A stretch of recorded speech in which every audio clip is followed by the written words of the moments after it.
Got it. Okay. I'm ready.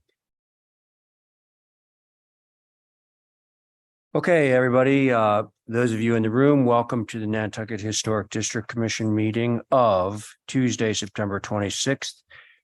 It is 4:03 and physically present at today's meeting are myself, Stephen Welch, Val Oliver, Carrie Thornwell, welcome back, Connie Patton, and Joe Paul. Present on Zoom with us is Abby Camp. Abby, just so that we all are aware that you're present, can you just say aye? Aye. Very good. Thanks. Welcome. And somebody, if Diane does show up, could somebody please let me know? All right. Okay, for those of you in the audience, just two really simple things. One, if you could mute your phones, and two, let us know if you plan to record any portion of tonight's festivities in advance of our hearing you. For those people on Zoom, just be careful not to screen share your computer for obvious reasons. Everyone can see what you're doing. And for everyone on Zoom and in the room, if you could address all questions through the chair, any conversations and so forth.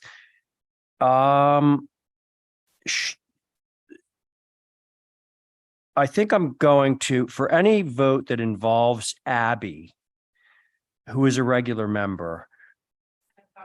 No, that would be the wrong thing to do. I'm going to do a roll call vote for any vote that would involve Abby. For those that don't, I'm just going to do simply a yay or nay. Okay. With that, may I have a motion from one of you kind people to approve today's agenda, unless there's any revisions that need to be made to it? Okay, so Stephen has made a motion to approve today's agenda. On that motion, Abby? Aye. Very good. Val? Aye.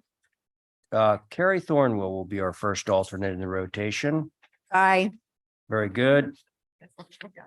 Stephen, on your motion? Aye. And I'm in favor. Okay, now we have an approved agenda. Let us move now to the 7 consent items that we have. I must recuse. You must recuse. Anyone else? Okay. So now, if we have 1, 2, 3, so the two associate members sitting on this will be myself, or not myself, Connie and Joe Paul. Oh boy, off to a great start. Okay, so on the consents, did you already move to the consent, Stephen? I just did. Okay, Stephen has moved to approve the consent items. On that motion, Abby? Aye. Very good. Connie? Aye. Thank you. Joe? Aye. Stephen, on your motion? Aye. And I'm in favor. Okay, consents are out of the way. Oh, we're right to old business, no consent with conditions. And first item of which is 79 Pulpus Road. Mr. Chair, Yes, sir. Before we- Yes, Stephen, sorry. Sir keeps calling, thinking me I on know. my dad. I know. Before we start, can I just get, it's not on the agenda, but feedback from staff on the last meeting? What, Carrie, you weren't here, but what we were trying to do, because minutes was a good, but discussion, be recognized by the chair. If the chair doesn't say your name, state your name, and then end your comments some way, like thank you, or those are my comments, because then the AI can facilitate staff more quickly doing minutes. And then try and bullet out your points, but don't get nervous like Abby did. Abby, don't be nervous. Oh, you did? Okay. But I was just kind of curious have you looked at that? Has it helped? That's the staff, right? Yeah. So that video is actually removed from YouTube. Unfortunately, YouTube not sure why. But we do have, is ridiculous. but that gets rid of the transcript, Right. so that kind of negates. What's their problem? You can beat the crap out of somebody and film it and they post it on YouTube, but we can't. Okay. Sorry, I asked. No. Yeah. The sad part about all that is they have no responsibility to tell you why. Yeah, By means of, not doing whatever it is that we're doing that they find so offensive. This is why we record to the, Okay, so. all right. Well, anyways, Adrian. Okay, so got that point. Can you still answer Stephen's question? Or, Actually, Abby did a great job last week. So she was. Thank actually you. really he's good at really one. trying. You guys saying thank you at the end of your conversation so that we can kind of follow that. And that'll simplify the minutes for us. there's a pool run. I'll admit, there's a pool running to see how long this lasts. It will last as long as you make sure to point it out to us. I all don't at want to the be the beginning of minute every police. meeting. It only takes 30 seconds and it Thank you. shaves an hour off of our time. Okay, so thank you, Stephen. First old business item on the agenda is at 79 Pulpus Road, a gazebo. The board is myself, Abby, Diane, who is not here, correct? All right, so we're gonna strike Diane. First of all, do we have somebody to rep? Yes. Okay, all right, so it's gonna be Ray, Abby, Connie, Joe, and let's go with Carrie. Okay, there's our board. Okay, whoever's representing this, please name for the record and then we can hear you. Good evening, all. Can everyone hear me? I'm on Zoom. Yep.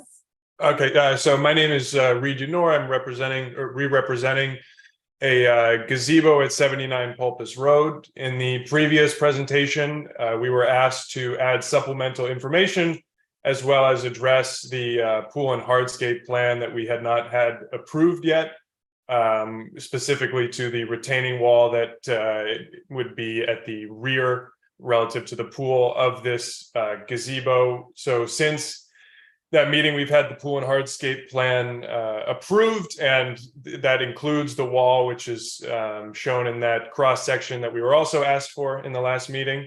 And so this is just showing the proposed wall and the grade that the pavilion would sit on.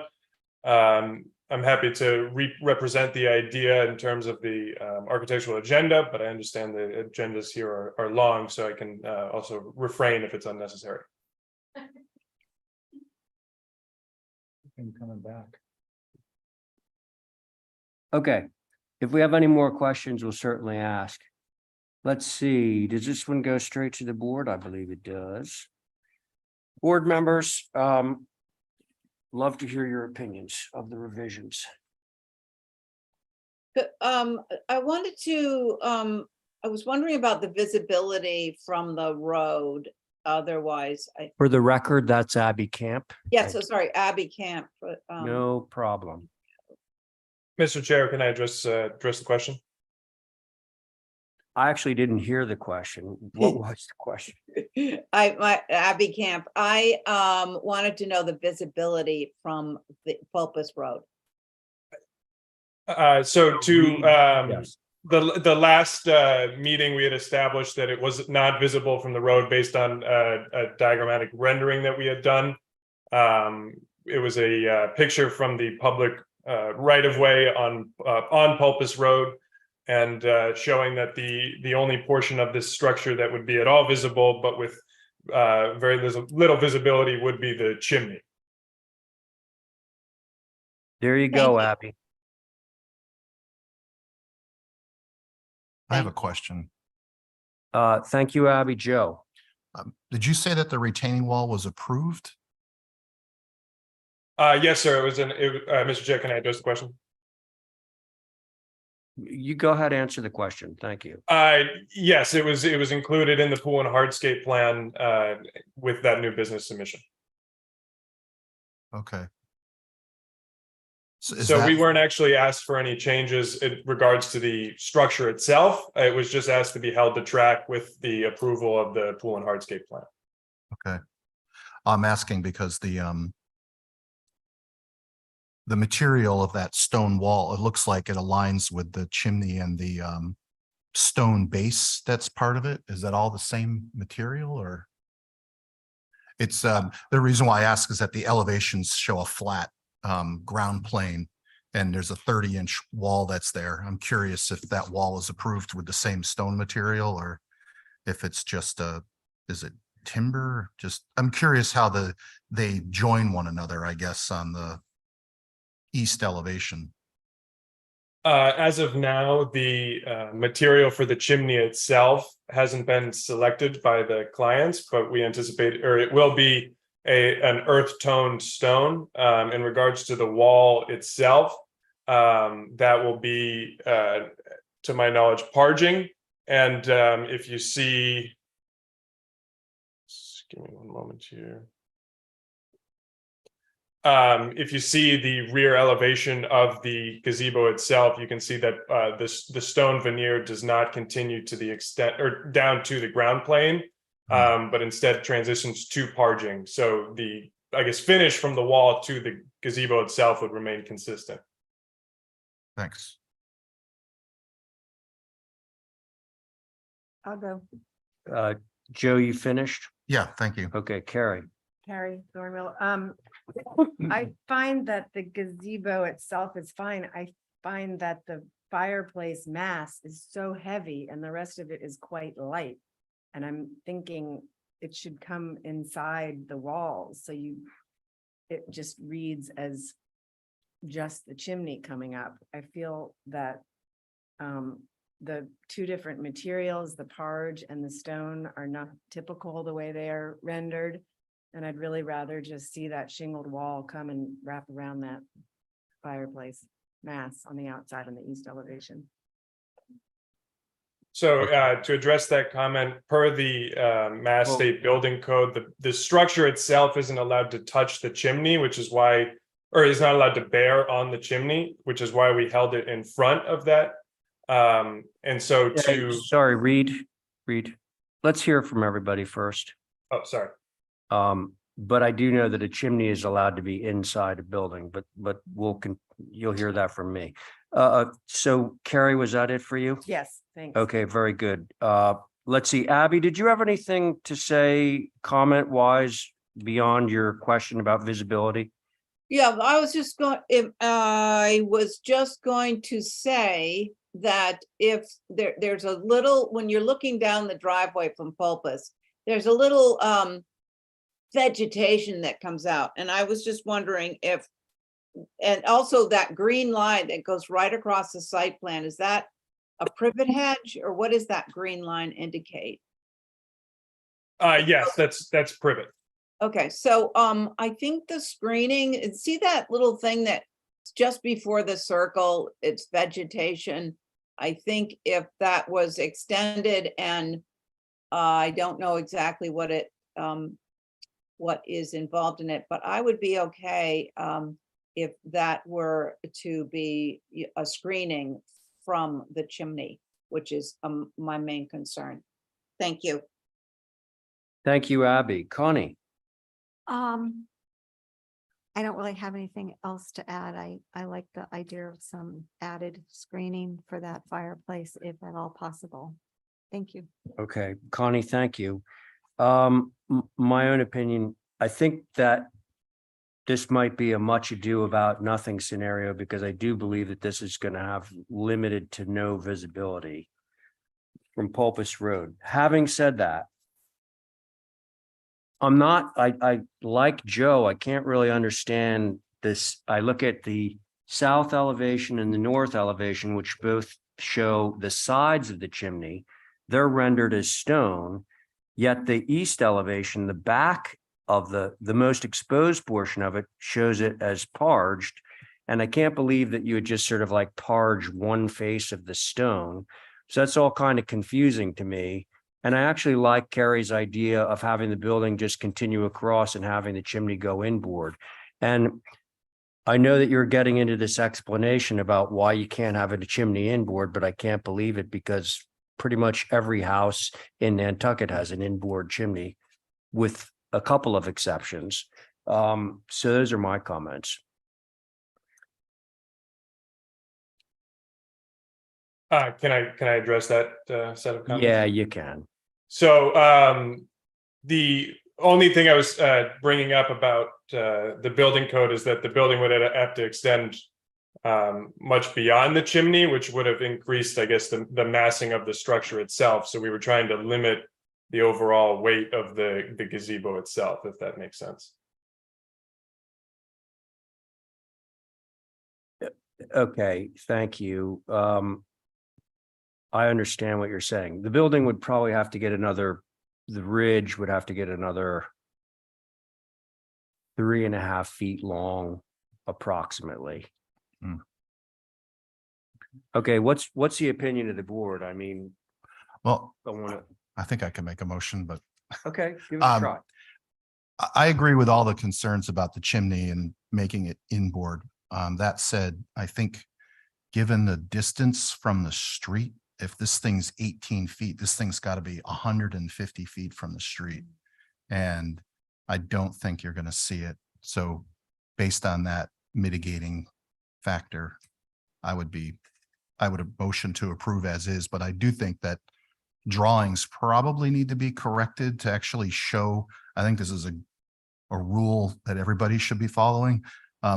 When there's a topographic change so close to the building and a retaining wall that's linked with the building, it ought to be reflected in the elevations, because this thing's actually 30 inches taller than shown on the east elevation because of the retaining wall. And I think if it was actually drawn like that, it would get you to have the conversation about how these materials work together. So all that said, I would motion to approve as submitted due to lack of visibility. Okay, that's a good motion, Joe. Thank you. Let's see, I'm going to pull the board on that. Carrie? Can we say that vegetation needs to be provided if it is? Oh, to visible? screen? Yeah. Joe, can you include that in your motion? Yes. Okay, that's the standard language for not visible at time of inspection and thereafter in perpetuity. So that's been added to the motion. Given that, are you in favor of the revised motion, Carrie? Yes. Thank you. Very good. Thank you. Abby? Aye. All right, thanks. Connie? I, Very good. And Joe on your motion? Aye. And I'm in favor. There you go, Reed. Thank you. All right, thank you very much, folks. Bye. And Mr. Chair, Diane is here. Excuse me, Diane's with us, folks. Hi, Diane. Hi, I'm sorry, it's impossible to get checked in. But thank you. That's okay. You just missed all the excitement. The rest is downhill from here. Okay, good. so next up, we have 29 Commercial Wharf. Somebody to rep this on board? They're here. Oh, there you are. Okay, very good. Okay, so myself, Diane, who just joined us, Val Oliver, Connie, and Joe Paul. All right, we're all here. Thank you, Mr. Chair. So in response to the, from our previous meeting, what we've submitted are the following, which is elevations of the existing, a site plan showing the relocation, elevation of the Rowland House, existing view and proposed view. Again, this is for a single submittal. The first one that you called is for the move off or demo of Right. 29 Commercial. But it's our request if we can look at it two-tiered to include the relocation of 15 Commercial, which is known as the Rowland House. Because they kind of, it's. the Well, rem- yeah, I'm aware of Yeah. that. Yes. Okay. We'll wrap them into one. We'll wrap the conversation discussion into one package. Correct. It makes the most sense. Okay, continue. So it's the hope that that you'll agree that the approval of the move off or demo and ultimately enabling us to save the Rowland House from demo makes the most sense. The Rowland House is a structure that's built to with Nantucket in mind, we feel, and it's built to withstand today's weather. The Meridian House, however, is in need of major renovation. It is slated to be moved for to complete the bulkhead work. During that time, when it's moved back, it's previously approved, it would be raised to, hopefully withstand, future weather conditions. We do feel that it's it would be best suited if it could be moved into another location, not on the waterfront. We have major concerns of its history on the waterfront, or rather for its future on the waterfront. So that'll, Paul, our architect, is also with me. I'll let him continue if he wishes. Okay, thanks. Paul Bollier, Vice President of Main Street Architects. I'm just here to talk about, I think scale was a big thing last time with the board and so forth. So we looked at the scale, we looked at the elevation of this building. We also looked at removing the roof deck, which I'm sure you'll see in some of our proposed. So we did different things to scale it down. And just to reiterate, like Dennis said, Okay, we understand. just, I want to be clear. You are talking about the larger house that you're keeping. The larger house, correct? Yeah. Just to be clear, we did go back, from what Holly had said last time, and we did, go back and look at this Meridian, long-term viability, waterfront, we do feel that the Rollin House is the structure for that. So that's what we're here today to present. Okay. Okay, very good. Guys, good for now? All right, thank you, Holly. Thank you, Mr. Chair. So, of course, the applicant has requested to put the two applications together.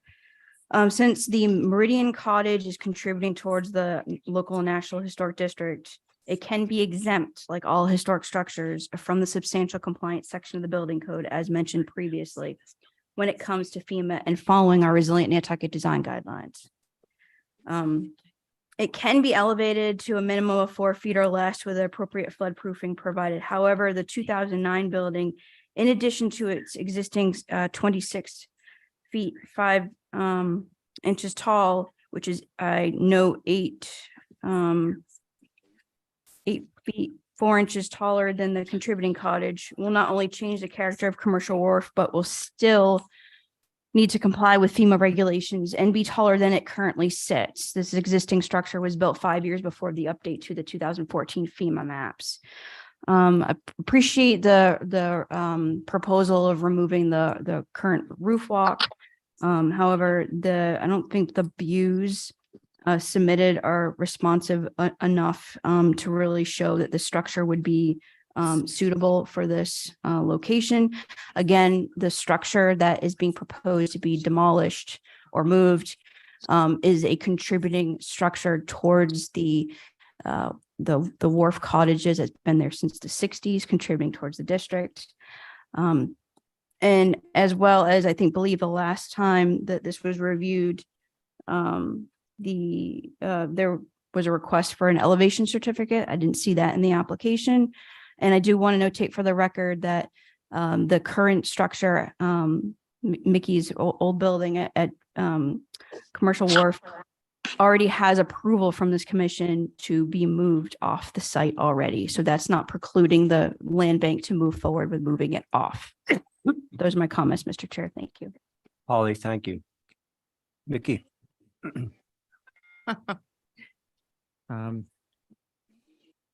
We looked at this earlier and we were okay with the move, considering the age and the condition, moving the other one off.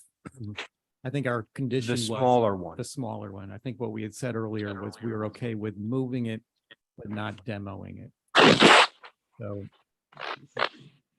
that's all we have to say. Okay. About the whole package, nothing to say on the move of your building. Should you choose to go ahead with the move of my old building onto this site, we have some comments regarding the new designs that you're looking at right there. So when that comes up, there's a couple comments regarding the stairway. Will you do us a big favor then? We're kind of reviewing these together. You want to hear them now? I would. It's just so that we have the whole package in front of us. So, looking at the front of the building facing Commercial Wharf, Commercial Street, the two ganged windows on the front of the house should be separated, and they should be larger, at least the same size as the window above. So the exterior stairs, which now kind of suspend outside away from the building, they should be tucked in tight adjacent to the building, right along the wall, not suspended out in space. And the outdoor shower, which I've actually heard may not really be a shower, but more of a concealment for the HVAC equipment, faces Petrol Landing And probably might be more suitable to have that hidden on the other side of the building, so it's not quite as visible. And that's it. Thank you. Thank you, Mickey. Okay. If there's no one else that wants to speak on this other than the board members, I am going to turn it over to the board. Okay, here we go. Board members, you know who you are. Who would like to go first? So, All right. Thank you, Val. well, you're welcome. With regard to the structure that's there, I'd love to see it reused someplace. I don't have as much concern about it after hearing Holly recite history the last time. The buildings from the 1800s were taken down and these were recreated or resurrected or whatever in the 1960s. So the historic buildings are gone. Otherwise, if you think 60s is historic, then that means I'm historic. Me too. Yeah. And I, with regard to moving this structure down, I appreciate taking the roof walk off. For me, that really simplifies the structure. And I agree with the comments about the stairs tucking in aside the building as opposed to being out like they are, but those are my comments, Mr. Chair. Val, thank you. Who's next? I'll go if you want. All right, Diane, go ahead. On the front elevation, the mulled windows on the first floor should be separated. So Just to that's- be clear, Diane, you are Yes? talking about Mickey's building, the larger Oh, building, the one we're okay. keeping. Yeah, Yeah, continue. I- Just that's being- okay. I agree with what Val said. And basically Holly on that building. It's very hard to say it's historic when it's been not that far, but if it's classified in our historic composition, then move and not, hopefully not demoed. So that's what I would go along with, and moving the stairs in tight to the building and that sort of business. That is my back. Okay, That- Okay, Diane, thank you. Who's next? Connie, Joe. Yeah, I was just gonna say on the first, the Meridian, I would hope that somebody would be able to take this building. I would hate to see it demoed, even though it's from the 60s. It still looks like it could have some good use for someone. And the new building, I appreciate the roof walk being removed, and I agree about the stairs. If somehow they could be brought in or tightened up. And that's all. Thank you. Connie, thank you. Joseph. Yeah, this is a difficult one. Sort of, it's unique too, because you're trading buildings and they happen to be adjacent to each other. I think for those reasons, I do agree with everything that's been said, including what Mickey said about the window changes. And I think the deck cantilever's too far out into the water, and the stair situation, I think that needs to be revised. And I think it's unfortunate on the water side of this potentially moved building that those second floor windows have shrunk in scale in order to deal with the railings, because the fenestration that did face the water where the building now, I think, is more pleasing, but I understand why you're making some. So I do think there are some revisions that need to happen to the building itself. I do think that the Roland building is contributing to the aesthetic of the waterfront, and the fact that it's moving to the end and not being inserted into the middle of all this makes me feel more comfortable with it. And So I would reluctantly support the move off of the Meridian Cottage and the relocation of the Roland building. That's it. Okay. So it sounds like you have support for the move off of the Meridian Cottage at this point. Would you like us to vote on that? So just to be clear, that move off, advertise with the potential of a demo. I didn't hear anyone mention the word demolition among these board members. So the motion would in all likelihood be a motion for a move off only. Okay. Right. Mr. Chair, Hang on, folks. Holly.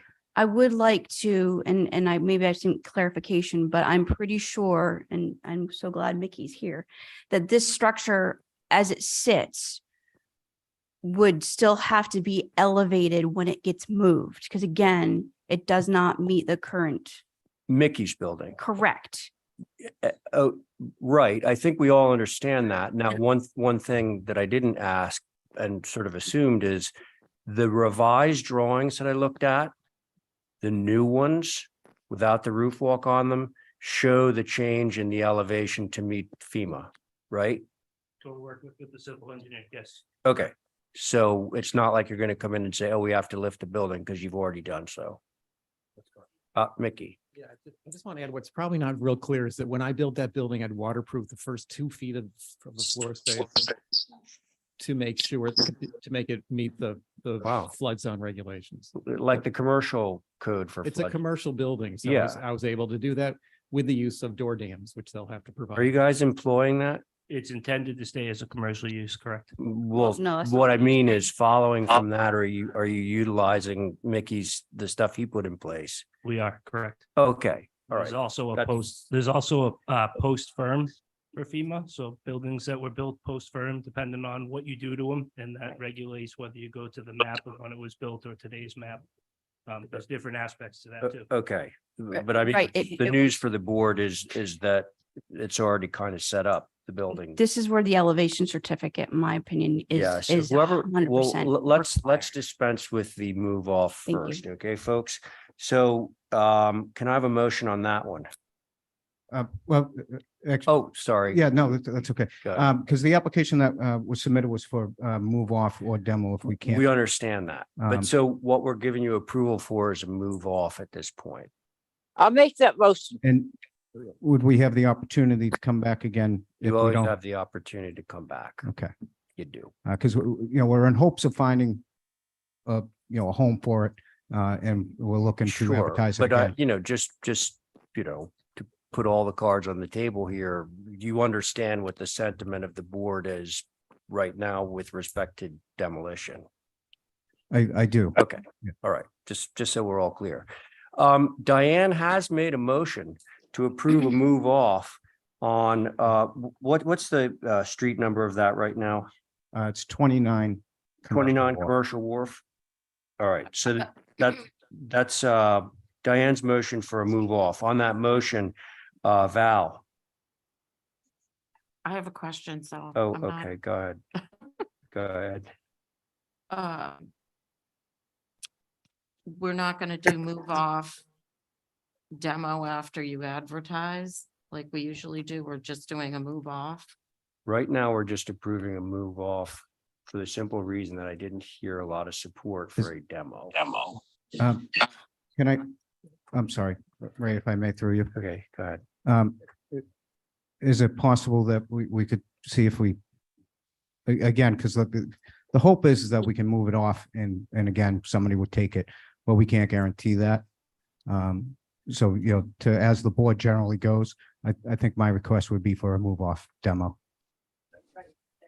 I think it's going to fail. And I would be relying on one of the board members to actually make that motion. And I'm not sure that there's anyone that's ready to do that right now. Nobody else does that. I don't think this is. any good merit. What's the time frame in which we could come back for a demo? Well, you have to advertise, right? Yeah, Right, I which we mean, have advertised. the as well. advertising thing, just for everyone's information, is a building department thing. It's not us. Right. It's separate, but it does kind of run parallel to our desire to reuse and recycle. All right, so I think after all that, we do have a motion that's on the table from Diane, and the first person I had asked on that motion was Val. No, No, okay, Connie, I, okay, Joe, Aye. very good. Diane on your motion, Aye. and I'll be in favor. So that motion passes 4 in favor, 1 opposed. Okay, now we've heard all the information basically on the relocated Roland building. All right, so do we all have enough information now for one of us to be able to make a motion on that? I can try. Go ahead. I know you can. Motion to approve the move on with the appropriate flood certification and somebody certifying that coordinates with the elevations as they're shown. I think there's a couple other things. Oh, and what? Okay, the moving of the exterior stair closer to the building was 1. Yep, I think that was mentioned by a number of people, and the separating of the windows on the front elevation. Yeah, those first, are existing, so I'm not gonna Are throw they that in. existing? Are they existing? There's large bay windows that are on. The smaller ones put together are not. They're not. That. They're not. No, It's a They're single not bay. existing. Basically, any window that has a letter associated with it to our window Okay, schedule. just in the future, folks, bubble, whatever you revise. Okay, Will so do. the story is that there are new windows. Does that change your opinion on that? Val? If it's gonna hold up them getting an approval, then I'll Well, no, I throw it think, in there. So, oh, yeah, I think it so would. let me reiterate. Okay, Val Oliver. Through Mr. Chair. Motion to approve with the appropriate flood certification and making sure the elevations appropriately reflect that. Moving the stair in toward the building as opposed to outside of the building and separating the first floor double windows slightly as opposed to a mulled unit. Yeah. Through staff, yeah, well, the through staff, I think maybe Joe Paul. per exhibit. A. Yeah, Joe Paul's exhibit A. Yeah, because Joe Paul is going to draft an exhibit A, which basically summarizes what we just discussed. So that it's easier for staff to kind of look at it and make sure it's okay. So that is, I add something or ask? you can ask a question, but we do have a motion. Go ahead. I wondered if it could go in the motion, because when I said to separate those windows on the front elevation, I think they should be made the same size as the rest of the windows on that side, not small. Okay. Yeah, the Is C window that's above it. Yeah, that a kitchen? I got that for me. Is that a kitchen? That's a bedroom on the first floor. Yeah. That- So can they go bigger? Yep. All right. So can you include that in your motion, Val? Sorry. Okay. Joe Paul was going to take care of it in his exhibit A. And what is the size difference? Because it doesn't look like there's a size difference to me. oh, there is. The C is much larger than the D, Okay. much larger.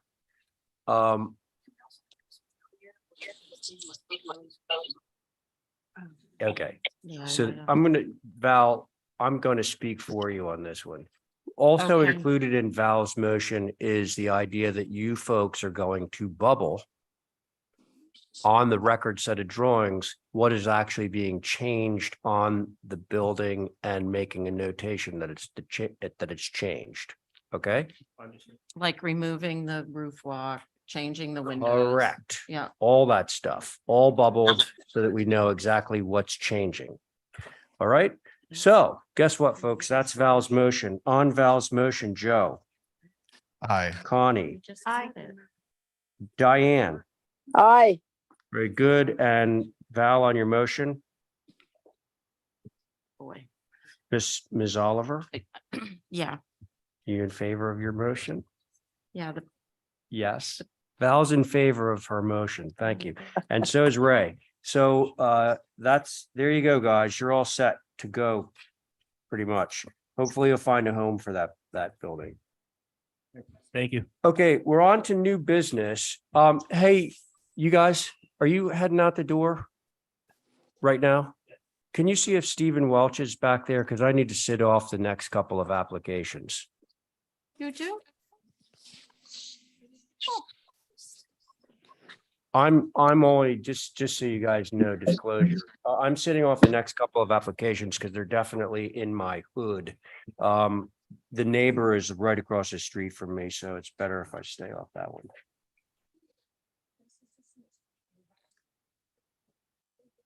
What's up next?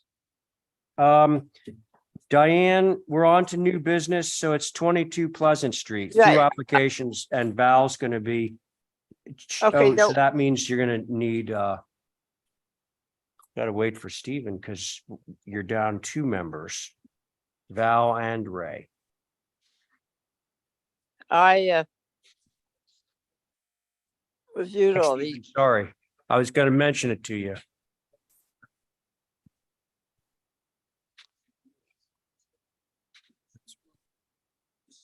Which one are we on? 22? We're on the first two new business items, 22 Pleasant Street. So Val's repping and I'm recusing just because I'm a neighbor. So it's to you, Stephen. Thank Okay, you. great. So let's establish our board first. We've got myself, Abby and Diane are both on and can hear us. Yep. Abby, Yes, Okay. yes, here. it's me, Abby, Diane. And where are we in the rotation for two alternates? Oh, boy. Yeah, I think. Which both? well, they did, but that was old business, Yeah. I think just go for it. It's new slate. Okay, pick a number between 1 and 5. Say it out loud. Or. 3. 3. Did she say 3? So it's the closest without going over. I wrote down 1. So Carrie and Joe. Congratulations, I big love winners. that Get method. yourself a lottery ticket tonight. Okay, with the board established. Let's move on to your presentation, Miss Oliver. Okay. There's nothing on the screen.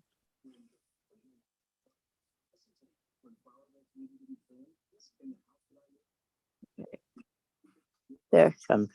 The speed of light has slowed down. You just couldn't see it. What's that? The speed of light was slowed down. You just Oh. couldn't see it. Entering a black hole. This is an application to demo or move off an existing garage at 22 Pleasant Street. Oh, man.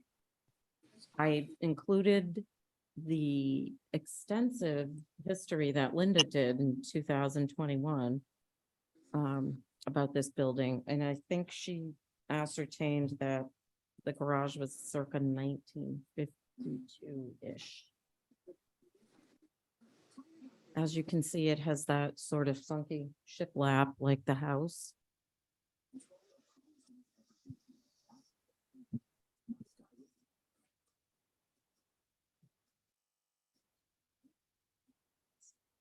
It's the basic little garage. They were contemplating splitting it, the 84, whatever that thing is. 91, 81, whatever. it is. 4181. Yeah. But they're not gonna do that. So, Okay. Questions before we go to comments? Anyone? Okay, Holly? Thank you, Mr. Chair. So for the record, this is within the fish lots. or the boundary of the fish lots. The main house on the lot is circa 1890 structure, and the garage, per the HDC survey on file from the 80s, indicates that it was built before 1949, which is one of the Sanborn map dates. So definitely contributing towards the local and national district. Into 2021, the HDC approved alterations, which was included fenestration color change to the garage. And as Val indicated, there was a 4181L that was proposed. So we do have some extensive research on file, which will actually help with surveys. Clearly, the request is to build a cottage in its place. Concerns raised regarding the trees and the property, I think from the butters as well as staff. My understanding from correspondence is that's being taken care of, and Dale Gary's is going to be taking a look at the trees. Already did. Perfect. This garage is contributing towards the historic district and should not be demolished. And if the commission is so inclined, it should be a move only. But I noticed in the application that the height or elevation was not provided on the plan. So I would request to have that included in the application. So those are my comments, Mr. Chair. Thank you. You mean the height? Okay. It's 9 feet.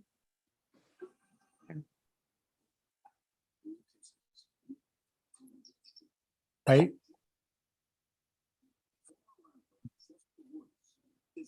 Do you know like a number for it? For the The height? height? Yeah, I think it's like 9 feet, but I'll measure it. fine. Okay, no, it's just, if Yeah. you knew it, we'd just throw the number up there. Yeah. Okay, Holly, thank you. Any other comments?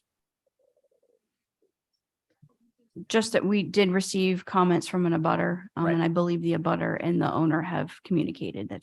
And Yes. those were, just for clarification for the record, those were emailed out to all of us. Correct. Yes. Yes. Yes. And Okay. today there was a resolution sent to you guys. Okay. Hold on, just. Any abutters in the queue?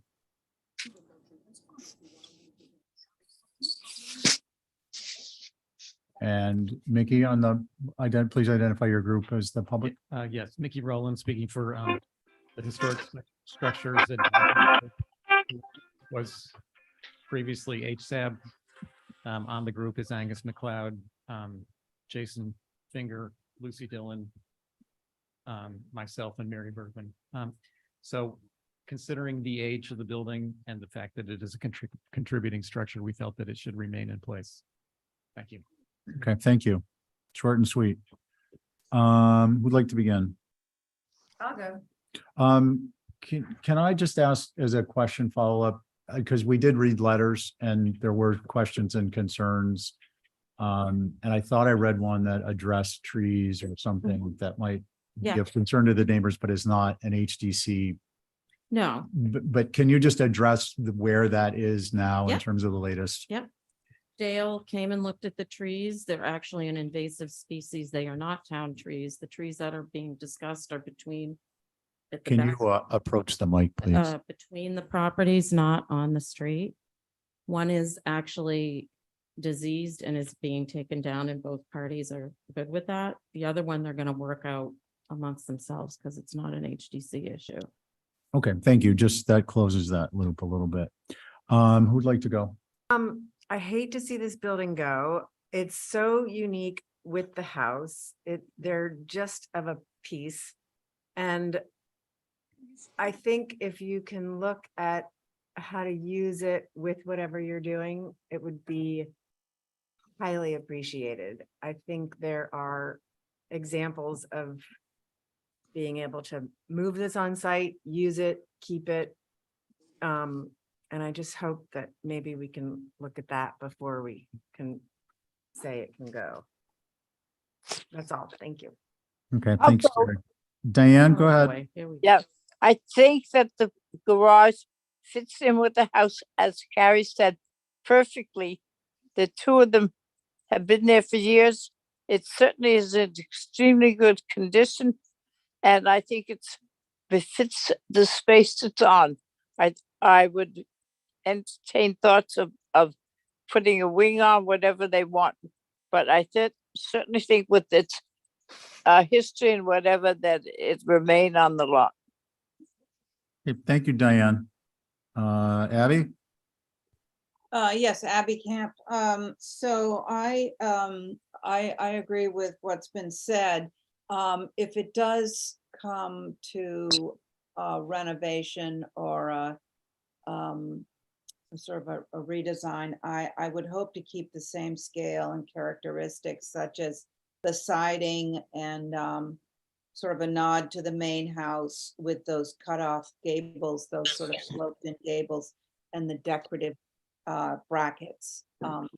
So that we may, if we have to lose the garage, that it's within keeping and scale. Thank you. Well, thanks, Abby. Joe? I agree with what's been said. I like Carrie's idea of trying to integrate this into some kind of renovate. I mean, I'm saying this because I know that we have a structure coming up afterwards that's relying on the removal of this. And I think some sort of synthesis between those two would help everything. The channel groove siding and the painted clapboard and the scale of this and the fact that it looks like it hasn't been touched since it was built other than maintenance make it significant in my opinion and kind of set this property apart. Anyway, those are my comments. Okay, thanks, Joe. Let's see, I guess that leaves me. I think that kind of die is cast here. I'm not gonna add to comments. If there were room on along those lines, I think if there were room on the site programmatically, that I wouldn't be adverse to having this shortened up a little bit and repurposed so that it's still got that identity. It would all depend on where it is on the site. But at the same time, I understand the cottage is really going to be occupying kind of it's going to be establishing the setting versus the structure. So that's probably not going to be feasible. All right, what would we like to do? Well, I have a question. Yes, please. If this does go through and become a separate lot, is it mandated to stay akin to the house? We really don't want it to have that white siding. Or those flipped. I think so. It'll, ultimately it's going to depend on the sitting board. So if this were to come in as a separate, I mean, I presume. Mr. Chair. Well, wait 1 sec, please. If it's under the current application, it sounds like you're not going to get a demo move off. So you might get a move. And then, so if you were to bring this back, considering all the different perspectives as a new application and you had a different board, I'm not suggesting that, and it was under a different lot, under 4181L, then some of the factors may or may not be considered different, but regardless, it's going to end up, you know as well as I, it's going to be the sitting board and makes the determination of what stays, what doesn't, what characteristics need to be retained. Because for instance, this siding on a cottage is probably not going to have the same impact as it does as this small garage. So there's just a lot of variables in there. Okay, then I would say hold it and let's not waste our time and talk about the next application because I had redone it to make it a little smaller, but clearly I have to talk to them and see what they want to do because I wasn't expecting a total, no, you cannot do anything with this building, this little garage. Okay, thanks. No, we get it. Thank you. And just before we go to that, Holly, do you want to still? Thank you, comment? Mr. Yes, Sure. I just want to again reiterate that in 2021, so only 2 years ago, there is an HDC approval on the garage for color change and fenestration changes. Mhm. I didn't know if the current owner has looked at that approval. It's the same owner. Oh, it is, okay. Just for my own edification, the thing that Linda did that extensive, it said 1952, so I don't know where all of that went, but we can work that out. later. Okay, We so don't have we're to gonna- spend any more time. So I think what it would probably be fair at this point is you need to make a decision and your client, through your clients, on the next step. And revisions really aren't in order, but additional information could be and potential revision. So do we have a motion? Motion to hold for revisions and to track the new design. Okay, Val, were or you take 'em suggesting you're gonna separately. skip the next one for now? Yeah, Yeah, because there's no point. okay. On Abby's motion, Abby, Aye. Carrie, Aye. Diane, Hi. Joe, I, and I'm an aye. Okay, so that carries unanimously. So we're gonna skip number 2 under new business of 919, and we'll move on to 49 Fair Street fence. Okay. Stephen, thank you. Sure. Okay, so we just need one alternate member on this because Val's off, obviously. What's the rotation? I'm sorry, I wasn't paying Connie attention. now. Terry and I just went. Okay, Connie, you're in? Good. Okay, let's go. Okay, so this, I actually pulled off a consent agenda with, I had put in an option for fence number 1 or fence number 2. Mhm. And I did also give as a USB disc with bigger pictures for you guys to see of all the fences on the street. But however, what we would like is the taller fence inside the hedge. Inside the hedge. I originally had it all the way to the street and we were gonna do the, like across the street, they have the climbing hydrangea. They actually have it on the inside of this Right. fence existing, but, we'll keep the hedge there. I mean, the hedge isn't great, but at least they'll get some more privacy. So Val, Yeah. I'm sorry, just as kind of a point of clarification here. One of the documents in the package is the option 1, option 2, Yeah, and it says fence proposed. So is it like match fence across street that is 4/6? I'm reading the language off of yeah. this. So the green is where the fence is that we need. Right, we and want. you're gonna keep the hedge, so it's not really gonna be behind climbing hydrangea. It's gonna be behind an existing hedge, correct? Correct. So But we're gonna the take language down would need to be the picket. changed, but that's what you want. Yeah. Okay, Picket goes away. what? Picket goes away. Yeah, The picket goes away, yeah. Okay, just that piece. all right, thanks for the clarification, Holly. Okay. Thank you, Mr. Did you say Chair. it wasn't? No, I said I may need some clarification. Okay, But for the record, this is within the fish lots. This is a circa 1810 typical Nantucket dwelling on the lot. Historically, there seems to have always been a type 2 type with a cap picket fence with no space in between. There's actually a 1890s photograph at the NHA on their website. And obviously recommended in building with Nantucket in mind. And board fences are not typical, although I notate that there is one on the lot within the OHG. However, there is precedent in the neighborhood and adjacent properties. So I was actually going along with the proposal for option 2 to match 3 Twin Street, because of course that's across the street and it would be like kind. It's in a very similar area with the climbing hydrangea. And I know that the existing fence in the rear has posts on caps, which obviously is not appropriate in you know, for especially a tall fence like that. So, but with that said, picket is existing, understanding wanting to have the privacy. I'm just concerned on what the height is of this proposed fence now. And those are my comments, Mr. Chair. Thank you. okay, thanks. I think you're still looking for 4.5 feet, right? Height, Val?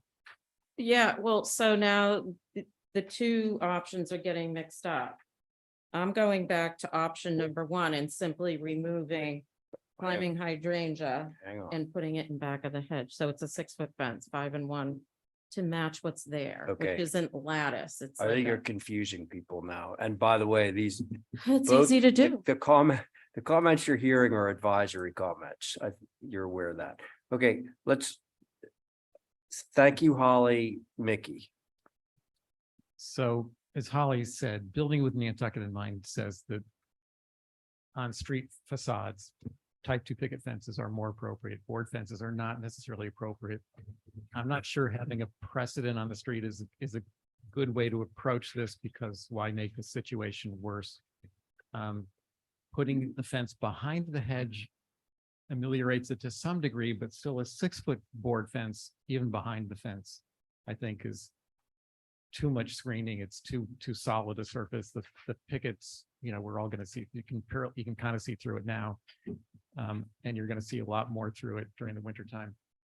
I could consider, or I think we haven't really reviewed this as the board, this option. So I'm just saying my own opinion, but I think it would be possibly acceptable as a very low board fence for some privacy, but certainly not 6 feet tall.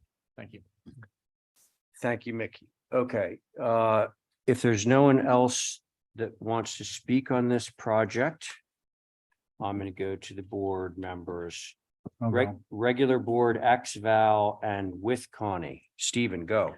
So just a little refresher, we, the organizational focus committee did a pretty intense workshop over a period of several meetings in a few months with our Commissioner Emeritus, John McLaughlin. And, what we found was what actually occurred and what was actually constructed historically is not necessarily the sentimental kind of notions we have in our minds. As a result of that work and going through many pictures that John hadn't so kindly provided at the time, the HCC compliance coordinator, we came up with some guidelines that were later adopted by the commission. And those guidelines indicate that a solid fence behind the front primary structure is acceptable and approvable, as it's a historic norm, including in town, which was where many of the pictures we viewed were referencing. With respect to that, I'm not going to get into the size. That'll just be something we'll deal with in comments on this application. But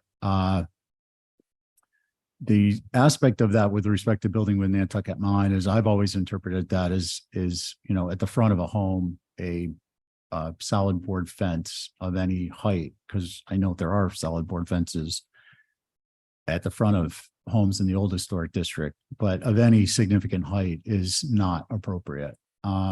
Having said all that, just a little walk down memory lane.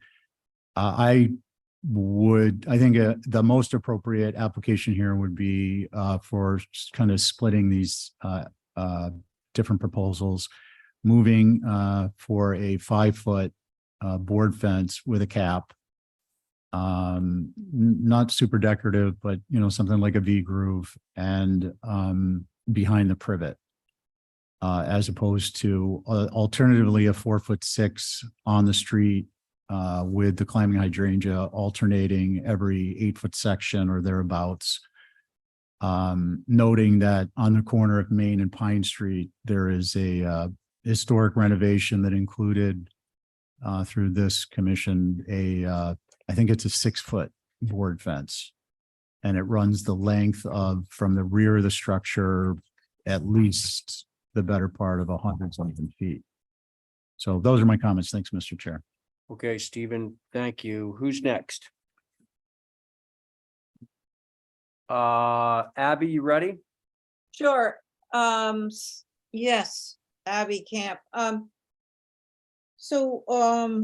Yeah, I would keep the picket fence as existing now, and I would, if I were to touch that back wall that goes along the side of the neighbor's driveway, but I would reduce that it looks like it looks pretty tall. if that's 36, that's another, it looks like it's 6 feet plus. I would do that back in a reduced height of a board fence, like, 4.5. Something like that. Thank you. Okay, Abby, thank you. Diane? You there, Diane? Oh, really? Gone. Okay, so why don't we hear from Connie? And I'm gonna need to drag in another associate member.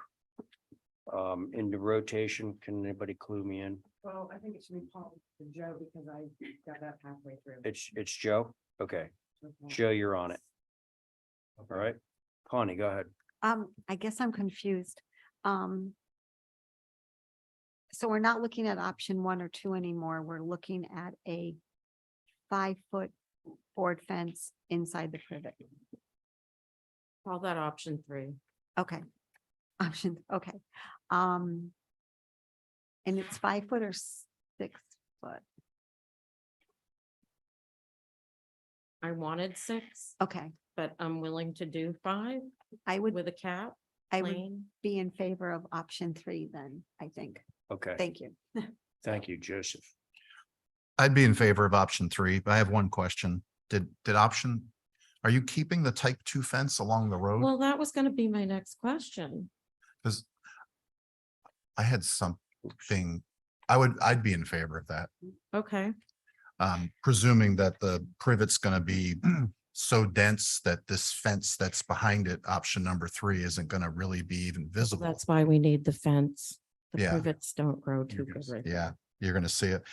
Oh, I've had a double layered fence approved in town, What? double layered, that we did type 2 fence with a privet and then a board fence behind it, behind 7 C's gallery. So it wouldn't be the first time. I like the type 2 fence along the road. Okay. I'm not even on it, but I'm just wondering about if this privet already is in bad shape, what is the growth to that privet with, there's 2 fences? Can I just say something? Yeah, how is that growth? Oh, well, at the end of the day, with the fence in there, this privet's gotta go. I mean, it's not gonna be this privet. They gotta dig it up But and put the it's like fence in. this location might not be a good. Yeah. growth Understood, location with the understood. Whatever. Okay, I wonder.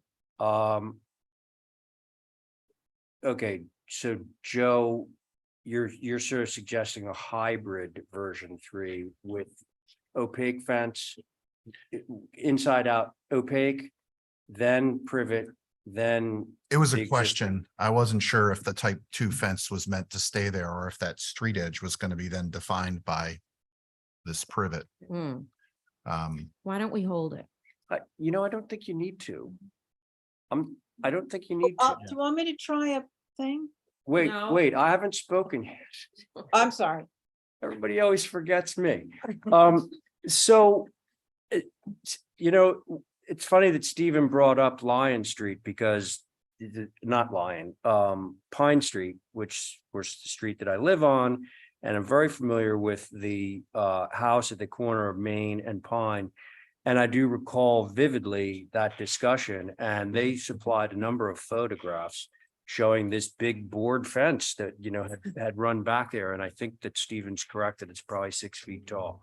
So I'm okay with a 5-foot board fence. You were asking for 4.5 picket in option 1 or whatever. With the proviso that the privet hedge stay between the road and the fence. And I think that the privet would have a much better chance of surviving if it did not have the second fence, like sandwiching it in. So in other words, no, don't leave the existing fence is my vote, my view. So That's my motion, Mr. Chair. 5 foot. Clarification before I vote. Are you talking about Twin Street there? what about Twin Street? Are you talking about Twin Street for the 5 foot with the? Or are you talking about the You mean the inside of that? precedent that I just mentioned? Abby, Sorry, I didn't hear what you said. I said, do you mean the precedent that I just mentioned and Stephen mentioned? No, no, your thoughts, you said you wanted, were you talking about along Twin Street of, a 5-foot board fence with the privet? Yeah, Abby, I think yes, we're referring to on the screen, the section of fence shown in green along Twin Street. Okay, I'd thank you. like to hold. Really? Yeah. Oh, okay. Thank you. Wow. All right. Okay, so Stephen's going to withdraw the motion that he was about to make. He's going to have a motion to hold for revisions or something.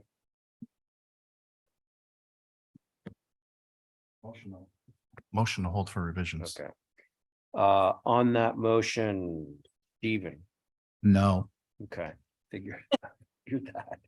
Abby, Aye. Diane. Oh, Diane's off. Connie, I'm sorry. I,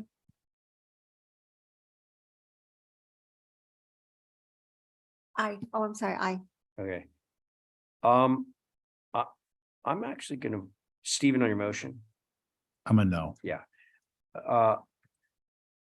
I'm gonna vote no too. Wait a second. It was Joe's motion, wasn't it? Yeah, Yeah. I'll Yeah. vote no So again if you want. you're in favor. So that motion is 3 in favor, 2 opposed. Or what? Yeah, I just didn't want to come back I'm very confused. again, agree to that. With a new application. Okay, well, whatever the motivation. Okay, BPC 89 Easton. Boy. Oh, Diane's back. Diane's back. Okay. Um, So just for the record, this is the very first time that Joe Paul will be presenting before the board that he now sits on. It's a historic moment. mhm. Okay, so we're at 89 Easton Street. We have a move on site. Let's see, we have Val, Stephen.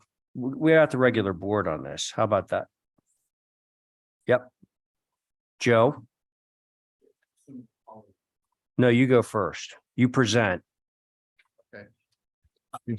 I guess I need some practice. The grilling begins. It's after very you present. confusing. Right. So this is 89 Easton Street, which I think most of us know as Captain's Corner. Yep. Some people have referred to it as the Bowman Residence. And in doing some historic research on it, it's actually the Groward Residence. It was built in 1897. Built by a physician who removed the structure that was previously on this site to construct this in 1897. We're proposing a move on site, which is a shift 30 inches to the left and back 24 inches, which with no change in height above elevation, sea elevation. We did have a surveyor come in and benchmark the first floor elevation and the ridge elevation. There's no floodplain issues here that we're trying to work around. Really, this boils down to our client wanting to have green space or some greenery along the right side of this structure. So if you look at the, well, you're probably all familiar with it, but when the hotel got expanded, their service way is off of North Ave, which is all brick, and the edges of the road just kind of get blurred at this service area. It's all brick, and that brick comes right up to the brick foundation of this house. Has a little bit of an alleyway feel for my client who lives at Three Cliff, so the neighbor, he purchased this structure. And everybody that's on North Ave drives down this service way. So my client is really just looking to get some green space to improve that experience there. And it'll open up a little bit more green space towards the back 50% of the property. If you look at there's a supplemental, well, look at the previous page has some photographs of, on the upper right, you can see this North Ave. If you don't mind zooming in on that picture, that would be great. On the upper right. Yeah, those two. It just shows how the brick from North Ave there. So that's the situation when you drive down there. That privet that's there, if you look at a photograph, which I submitted as supplemental info, it's on the next PDF. It's not part of this, it was supplemental. That privet was there up until 1993. Yeah, there's this photo here. You can see that privet in the bottom left. So North Ave had this greenery along the whole length of the hotel property up until 1993.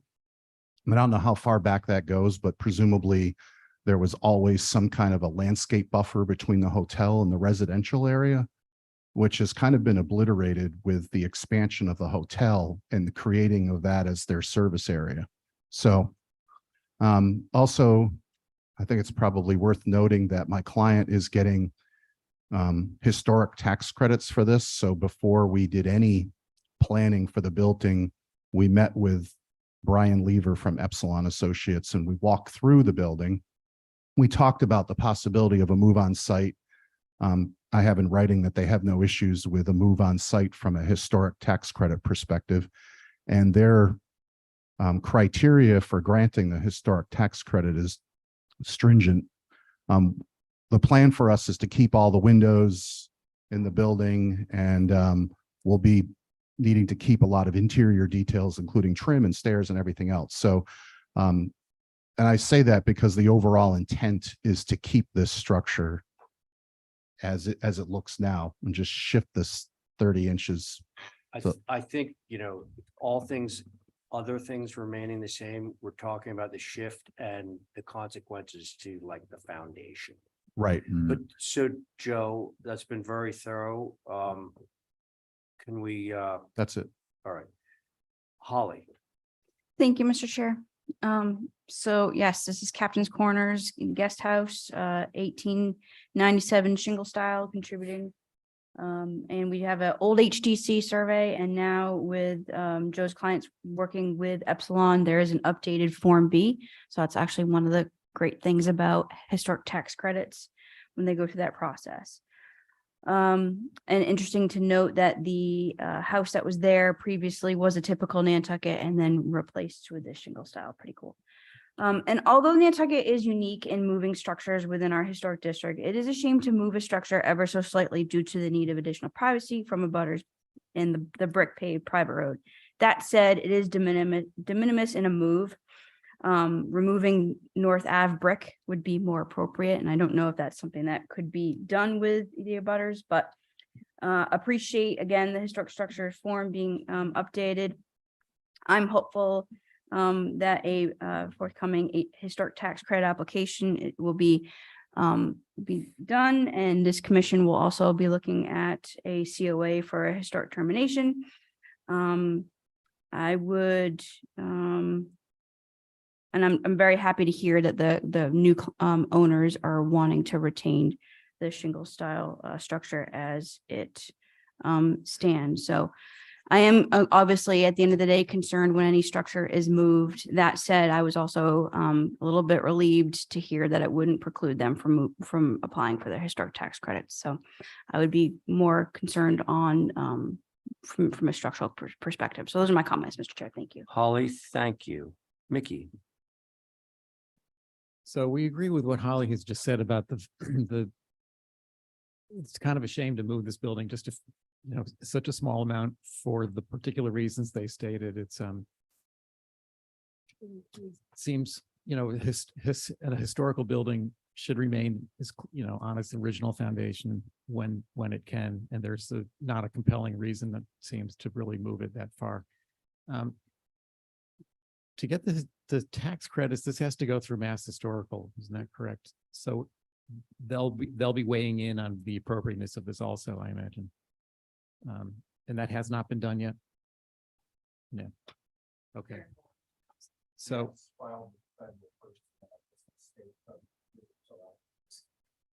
Okay.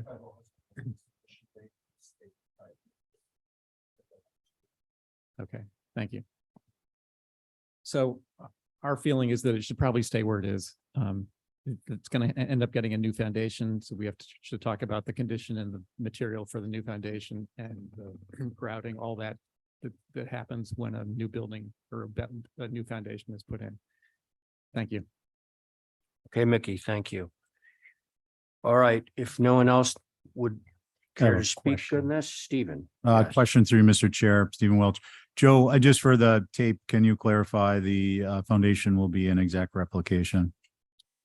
Yeah, so if it doesn't move, the plan is to provide a new foundation, and it would be a poured foundation with a brick veneer. And if you look at the structure, they welcome you to go out and take a look at it. The whole base of it does have a flare of shingles that would actually accommodate a masonry or a poured concrete foundation behind us. There is a full basement in this structure right now. There's actually an apartment down there. So the plan is that the brick, there's various types of brick that are on the outside of this.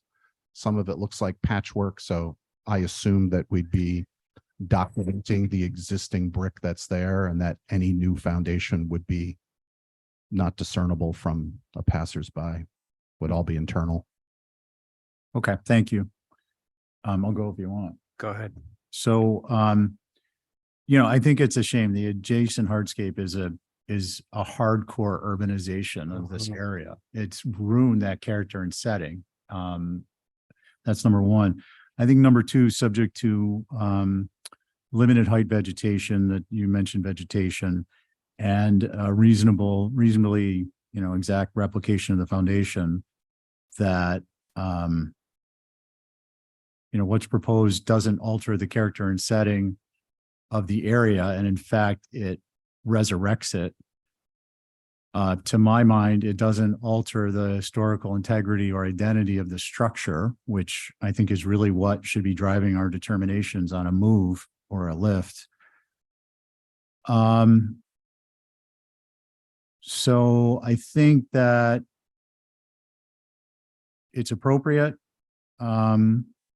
subject to our finding that the character, the identity, and the integrity of the historic structure hasn't been altered. Just the last comment on that is, I just think, property rights are really the litmus test in this. We're a regulatory authority, and the part of the litmus test is property rights. The more important one is, will the historic character, the identity and the integrity of a structure be altered in a detrimental way? And if it is, then for me, that's where I come out on it. So those are my comments. Thanks, Mr. Chair. Stephen, thank you. Val, are you ready? No. You're not ready? Well, I'll come back to you. Abby? Yeah, I looked at this, I understand why they're doing it. I don't understand why they're doing it. The shift is so small. If I were to do this, I would probably shift it even further in and over, to get away from that commercial look on North Ave. So I believe that this will be replicated and the integrity of the historic house will not be lost. So I'm okay with it. Abby, thank you. Diane, you ready? She with us? Yeah. Diane? You're muted, Diane. Okay, there you are. A long time ago, when the Nantucket Hotel was sort of reestablished, North Avenue was used by the people who lived down there. It had nothing to do with commercial. When North Ave was approved, commercial entry to the hotel was supposed to be at a minimum I don't know whether it would be worth going back and looking at what that decision was made, and over the years, the commercial entry to the hotel has widened to the point where it has become intrusive. It was not supposed to be when we approved North Ave going in there. I happen to have been on it, so it comes to mind. I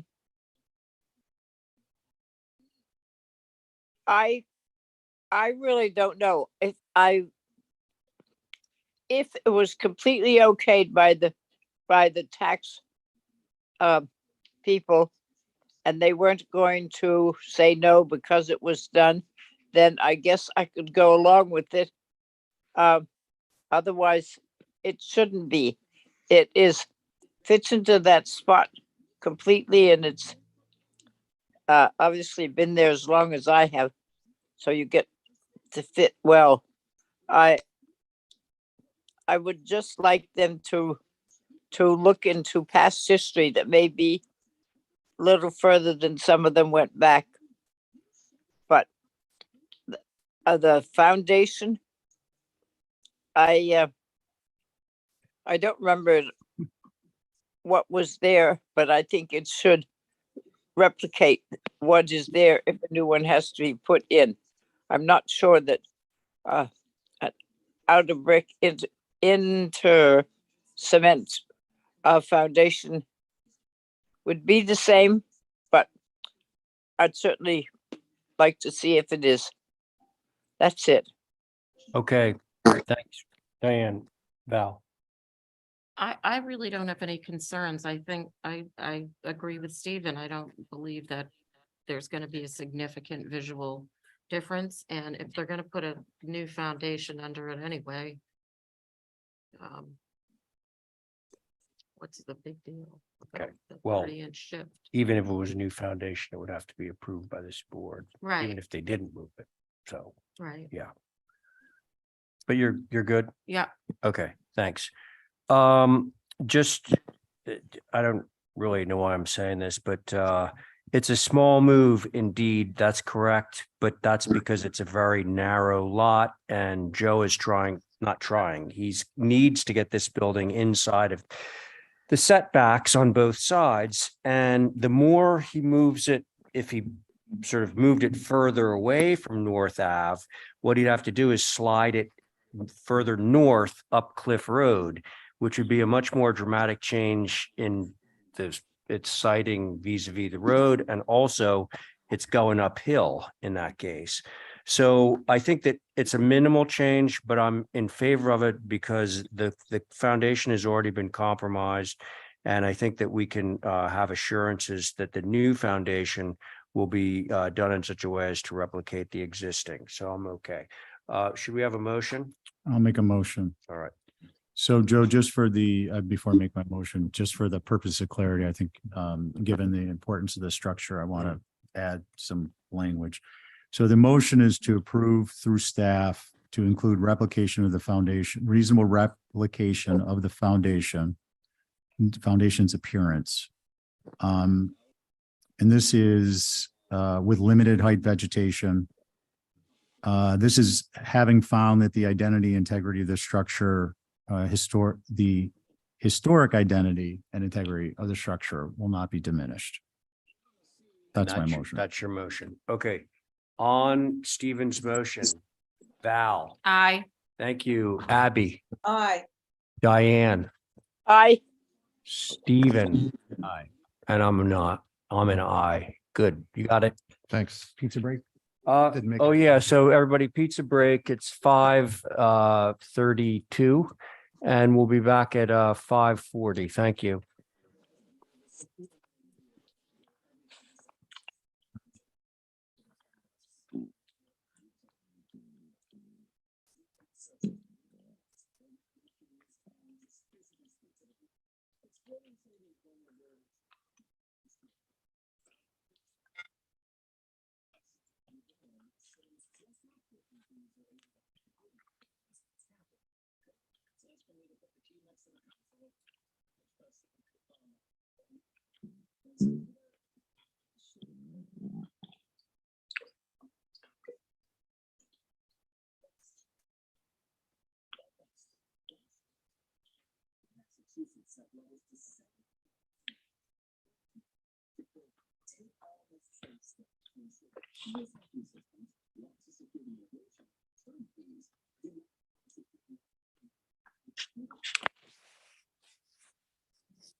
Hello? Hi, Diane, it's me. Hi, How did everything go today with that inspection? it's not until Thursday. Oh, it's not until Thursday. Yeah, 11 o'clock Thursday morning. Oh, I thought you said they were coming today. No, Oh, okay, today was one day to get it okay, picked up. all righty. Hopefully they're not going to go through the other rooms.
Okay, we're back. I think we're back in session. Yes.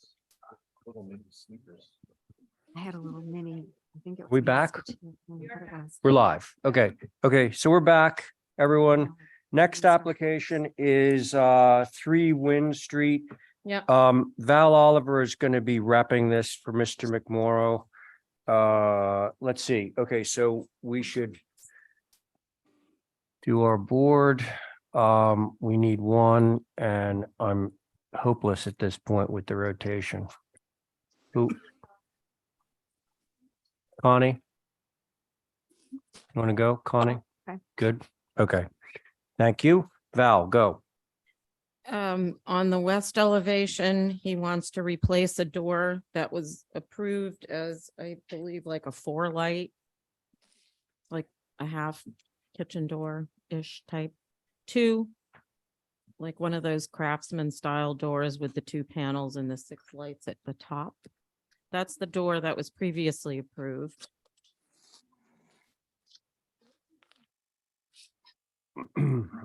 No, keep Am I going. looking at the right one? Keep going. Next one. Next. There it is. That's the application. And Mr. Chair, Val, have you finished? Yeah. Okay, yes, Holly. I have no concerns. This structure is an infill right outside the OHT built within the last year. No concerns. All right, okay, great. Thank you. Mickey? Oh. Interesting. It's down in the OHG, the green. It's right outside. Okay, so there it is. No concerns. Board member sitting. Go ahead. I have no concerns. Connie. Okay, Thank you. thank you. Stephen's in. Abby, Diane, anything? I have no concerns either. All right, Abby.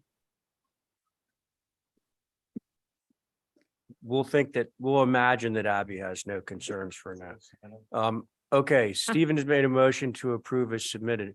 On that motion, Connie, Aye. Diane, Aye. Stephen. Abby, are you there? Abby's not there. Nope. Well, I'm going to be in favor, so that is 4 in favor, 4 in favor. Okay.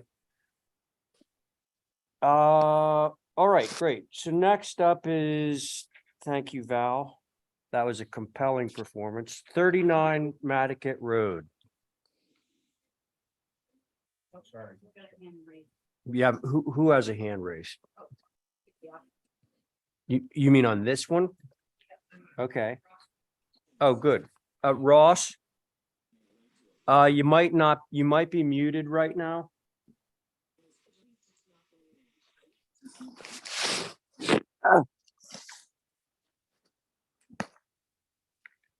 Is he there? Ross, I apologize. Can you hear me? we can hear you now. Thanks Okay, so much. Great. All right, so we're on to your application, obviously at 39 Nantucket Road. Looks to me, okay. I need to check to see whether Abby Camp is with us or without here. us. She's back. Okay. All right. So Ross, that means that you have the full board, regular board on this one. So you go ahead. Okay, all we're looking to do is there's Anderson white vinyl clad windows now. We're just simply looking to replace those with a 2/2 Anderson white clad window with a full divided light. They had the removable grills. Most of them are missing at this point or broken over time. They're the old narrow lines. There's pictures there. I don't know how great my pictures were, but showing the existing house and really, as you can see from the front, there you go. There's a good picture. As you can see, they're just typical Anderson vinyl windows, and we're not changing the size or anything. We're just replacing it with new windows and adding the 2/2 Okay. full divided light. Interestingly, the old Andersons with the snap-ins, they've actually removed probably 90% of them. So they're 1/1s now. Correct. All intents and purposes. Ross, thank you. Let's see what the board has to say about this one. Regular members, Love it. Yeah, I would urge to approve as submitted without further discussion. all right, let's move on that one, okay? So Stephen has just made a motion to approve this as submitted. On that motion, Val, Aye. thank you. Abby, Aye. thank you. Diane, Aye. great. Stephen, Aye. and we're good to go. Race in favor. All, there you go. Thanks, Ross, for tuning in. Okay, Thank you next up, thank you we very got 60 Hulbert. Is, no, That's you. it's Hulbert Ave, right? Okay, Get out. Get. and here's Luke live.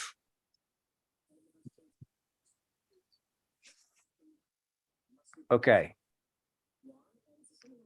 Regular board, It's Memorex. regular board. Luke, go ahead. Well, this is just a revision to a previous approval you guys did. This is the garage in the rear of the property. It's a garage apartment. And it's accessed, not off of Hulbert, but the road behind, which I can't recall right now. But if you go to the elevation pages, I'll Wall explain. Street. Walsh, thank you. So basically, on the south elevation, we've rearranged some of the windows on the first floor. The owner wanted to have a more presence for entry to the garage apartment, which before was around the corner and not easily found. So if you see on the left-hand side, we created an entry for him with a four-light door, which goes upstairs to the second floor apartment. Then on the east elevation, you can sort of see we added a dormer on the right-hand side. That was the only change there. If you go to the next page, on the west elevation, we increased the width of the second floor dormer a little to accommodate slightly longer kitchen by 4 feet. It's just a one length kitchen, basically one countertop long kitchen with island behind it. So the owner wanted to get a little more space there. We did, like I was asked to do on the main house, I actually increased the pitch on the dormer roofs because that's I think we're going under your guidance on the main house. And as you can see, the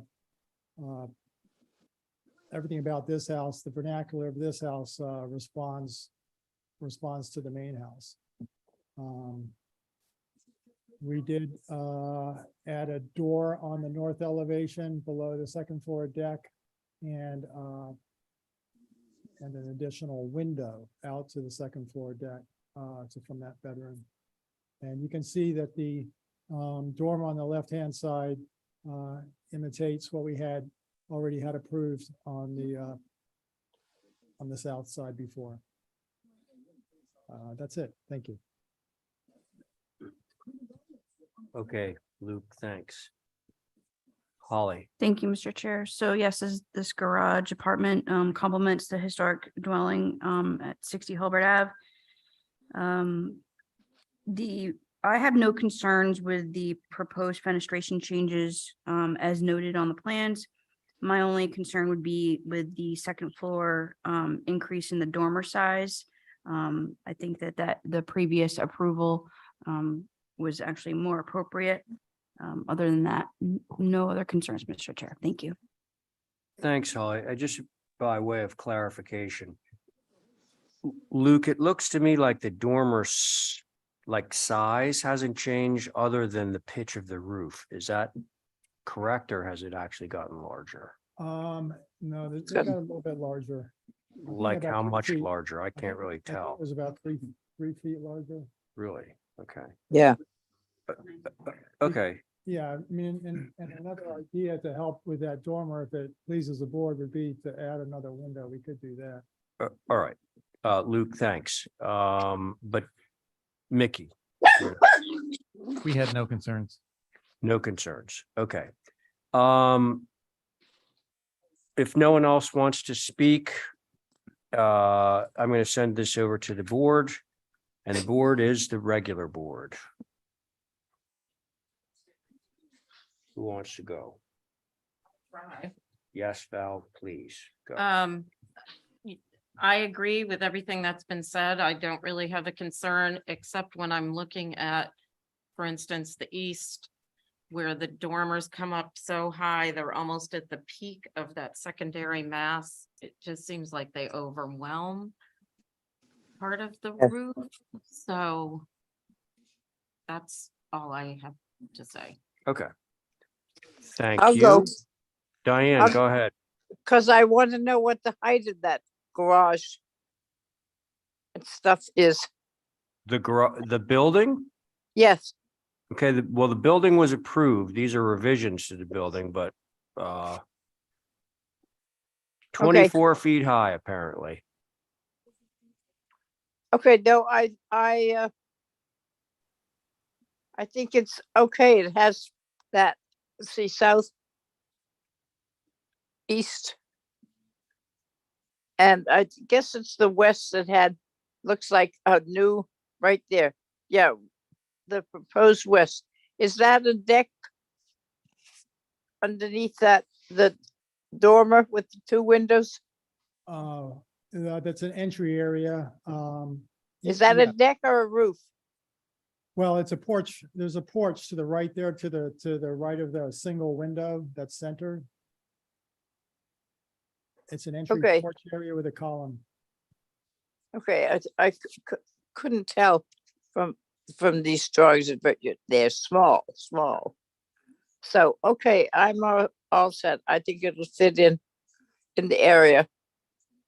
Okay, Okay, thank, Diane, thank you. Abby, Yeah, I sort of agreed with Val about those dormers. I thought they were a lot in better scale with the roof.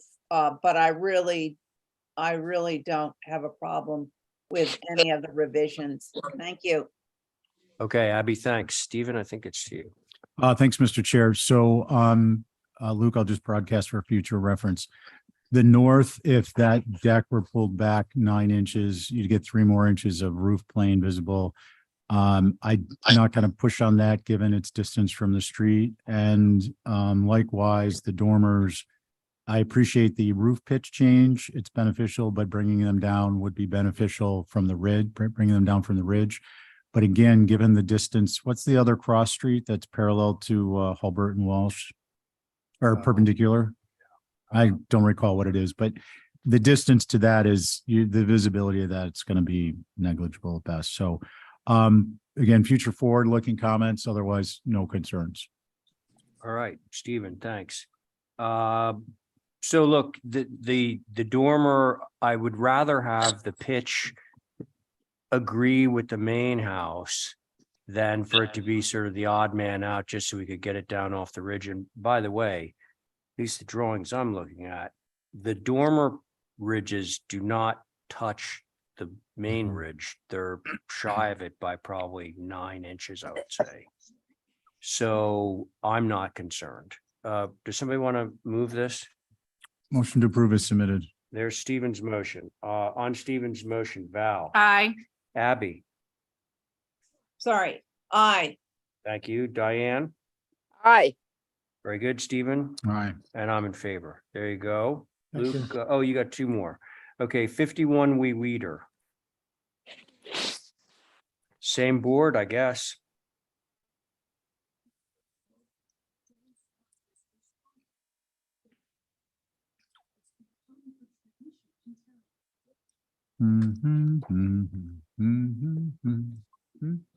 You want to go ahead?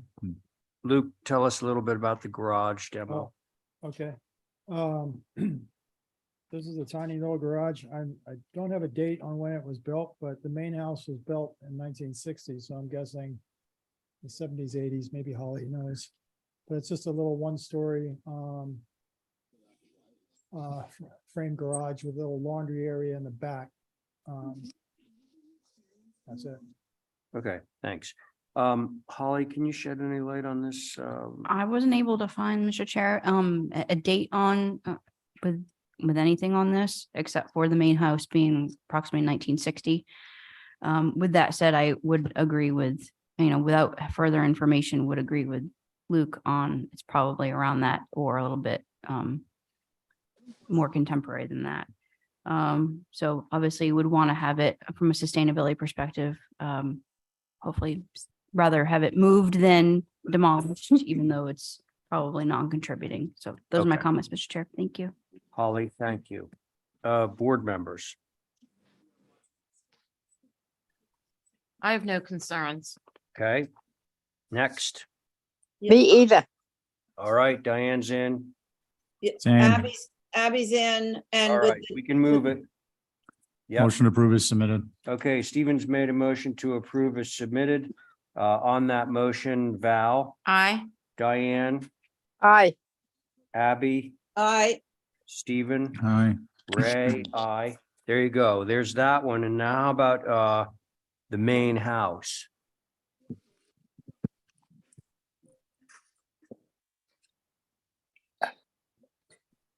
The main house, was built in 1960. It's, uninsulated, Fosco replacement type windows. We're proposing a move off or demo. It's our kind of preliminary analysis of its movability is it's maybe pretty limited due to the constraints of the narrow road that one gets there by. Okay. But anyway, we've See the locus? the owner has gone ahead and put in the paperwork, and so we're happy to move it if someone can take it. Okay. Luke, thank you. Holly, once more, just so we. I agree with Luke that it's a circa 1960s, based on the date and the style, that is contributing towards the district. I say that because it could be moved and it's moved. It could be utilized all sorts of different ways when you're contributing towards the district. So hope somebody takes it and see less in the landfill. Thank you. Exactly. Thank you. All right, Holly, thanks. Board members. Come on now. I'm just trying to figure out where it is. sorry, I have no problem with this. Okay, Abby, thank you. Thank you. Next. Reuse being the operative concept, I have no concerns. I have no concerns but there are different ways of getting a building out of that particular area. So, but I would approve for demo. Okay, thanks. Val, anything to say or should we? No, it's fine. I was just trying to see where it was because there was no. Oh, that's locus, right. but, Yeah. Okay. Okay, so we can move this. Somebody. Motion approved is submitted. All right. Okay, There's thank you. Stephen's motion to approve is submitted. On that motion, Val, Aye. Abby, Aye. thank you, Diane. Aye. Very good. Stephen, Aye. and I'm in favor. Okay. Luke, thanks. Now we're to 46 Cliff.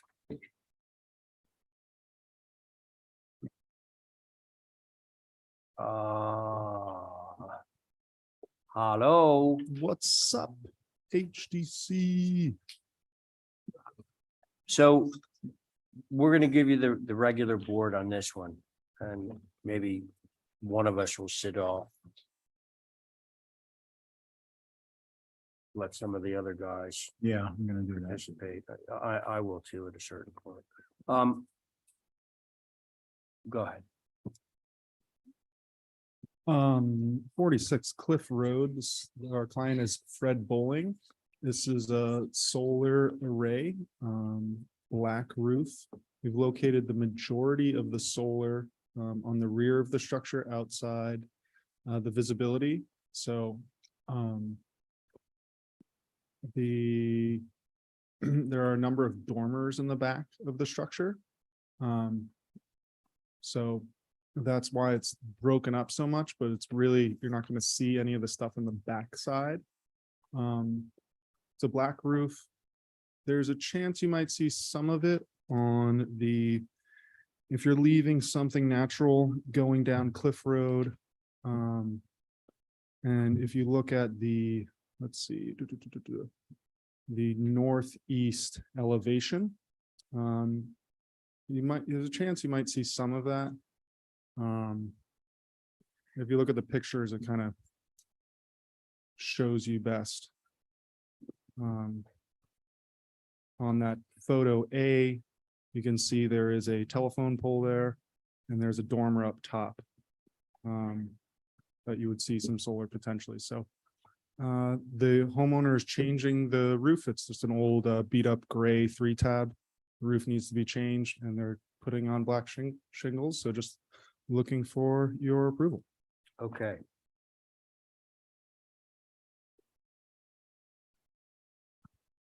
Oh, right. Holly. Thank you, You're- Mr. Chair. Yeah. So for the record, the dwelling is a circa 1780, 5-bay, federal style, possibly even a typical Nantucket based on the interior. Glad to hear that the proposal includes a black roof. I would recommend, because it wasn't included on the COA, that it's a 3-tab versus architectural. That would be more appropriate for the vintage of the structure. I would also recommend a view with additional photographs from the rear, because that whole, yes, it's something natural, but that entire park behind it is actually owned by the town. That's Coffin Park. And obviously it can also be viewed more than obliquely from Cliff Road. So I think photographs and a view is imperative based on the age. Thank you, Mr. Chair. Thanks, Holly. Mickey. The southeast panels, which are the ones that you'll be seeing on that lower photograph as you're leaving town. Those are the ones that are our biggest concern. I think they'll be very visible. And the northwest, the opposite side of the building, on that shallow pitch dormer, they'll probably be visible a little bit, but more obliquely. And then the whole rear, as Holly pointed out, is probably going to be somewhat visible from Coffin Park. I'm not sure about the vegetation around it. It's kind of hard to tell from Google, but could be some visibility back there too. Thanks. Thank you, Mickey. Thank you, Mickey. Who wants to go first? Regular board. I'll go. Thanks. This does meet our guidelines. I am, obviously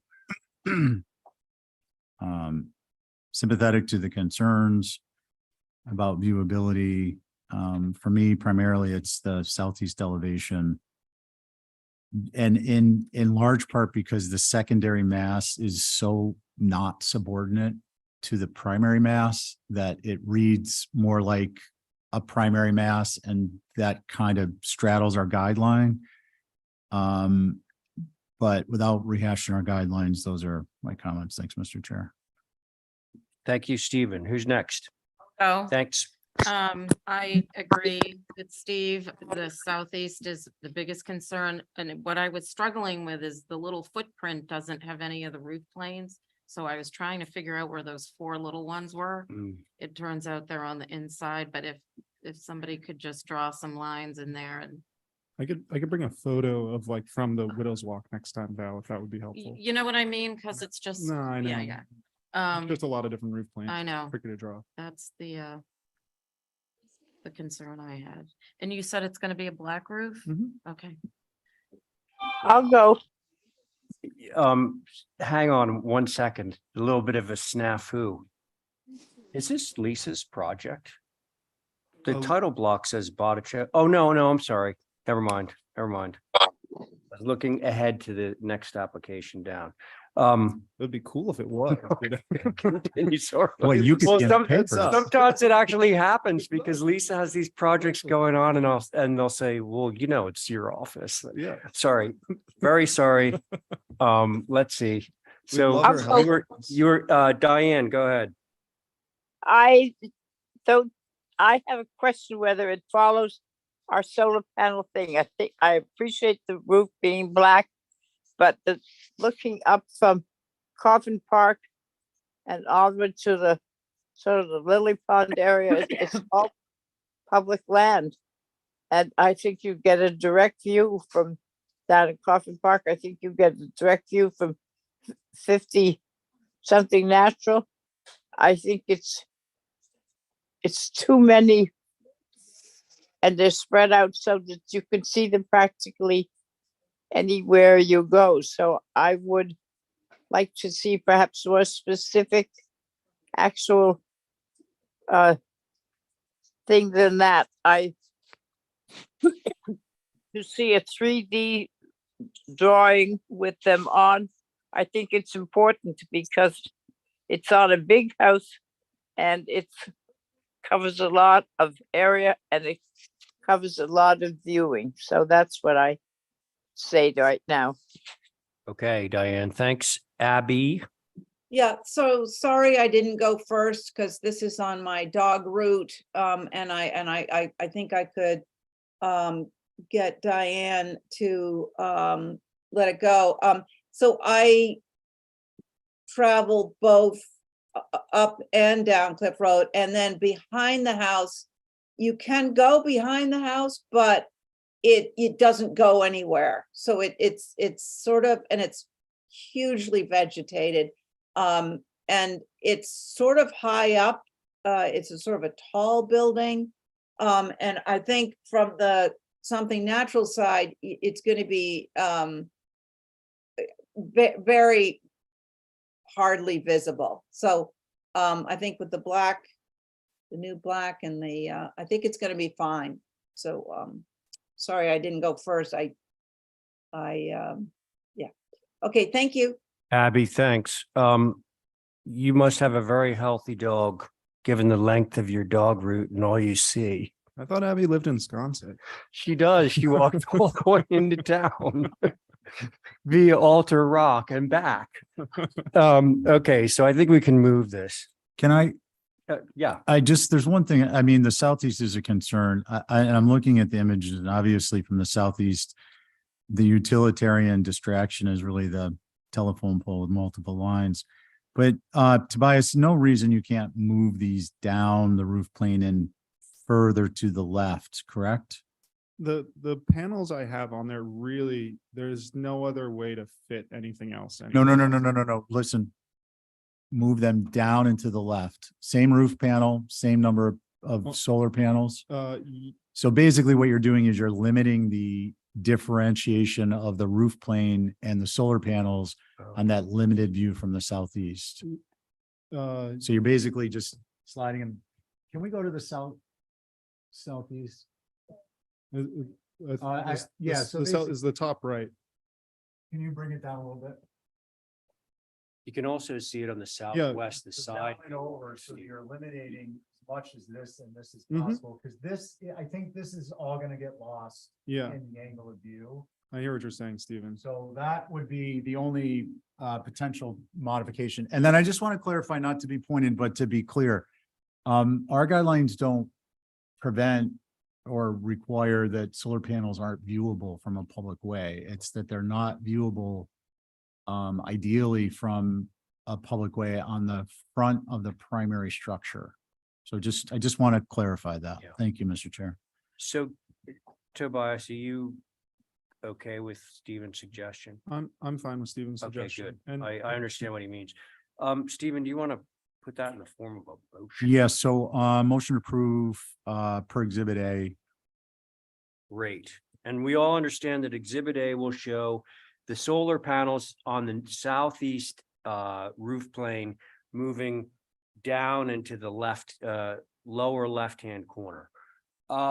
So on that motion, Val.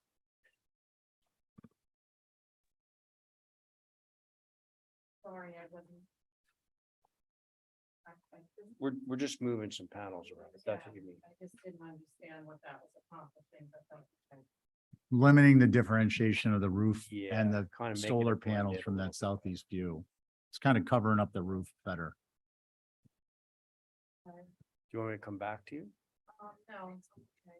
Okay, so that's it. That's an I. Yes. Abby, Aye. Diane. Diane, you still there? How about you, Stephen? All right. I'm there. Okay, Sorry. You and I? Yep, as long as we give it a shot. Okay, thank you. And I'm in favor, so that motion carries. Thank you. Thank you so much, everyone. No bias. I'll pray for sunshine And- tomorrow. It's only been 5 days of darkness. It's coming. It's Oh, coming. yeah, yeah. It's coming. You're gonna That's have to really start selling, that's got to affect your bottom line. You know, it's really, really beating us up. You know? you're gonna have to Yeah. start selling little wind turbines on these things.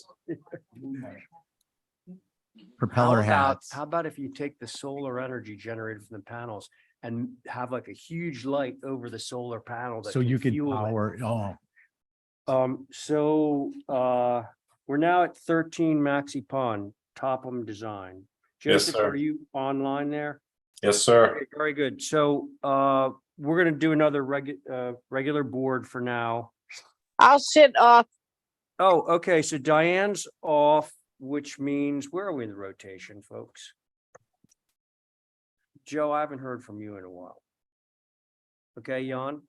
Yes, sir. Okay, thanks. Okay, Joe, go ahead. Other Okay. stuff. Thank you, sir. Joseph Tom for the applicant. We are asking for a sports court with a perimeter fence. The sports court will be 65 by 35. We provided 9 images all around the property, basically, so you could see that once it's constructed, it won't be visible from any public way. But I do want to say that there are maybe a couple images that may show something, from the street that may have like a little tiny spot where you may see something. So just in case, we're going to add some native evergreens down low just to protect any view that could be, potential. But as you can tell from the images, this will be screened quite heavily. And so that is it. Thank you, Joe. Who wants to begin? I had a question about something. Could I ask that, please? You certainly can, Abby Camp. Okay, Abby Camp. I just wanted to know, is this a neighborhood? Does it have rules for this neighborhood, or is it just individually? Joe, you can answer that, but I'm pretty sure this does not. Okay, Yes, through you, Mr. Chair, to Mrs. Camp. I agree with what your comment, Mr. Chair. Okay, thanks. okay. Shall I continue? Yeah, please. Okay, I'm not gonna talk about what I'm about to say. No, I was just thinking about the controversial, whatever that stupid sport, pickleball. That's why I was worried about the neighbors and so forth. But I just as long as there's vegetation to screen this, and yeah, I would be okay with it. Okay.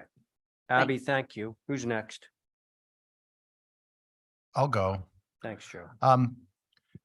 If it's not visible, then I'm fine with it. And I think given the other items that are on this site, it seems to be well situated. It's buffered on at least 3 sides, and it's not right on the neighbor's property line, even though that's technically not our purview, but I think it's thoughtful. So I'd be in favor if that existing vegetation from the road to the court isn't removed and you've got a evergreen buffer there. I think it's fine. And by the way, I think the presentation of the aerial combined with the plan itself is super helpful.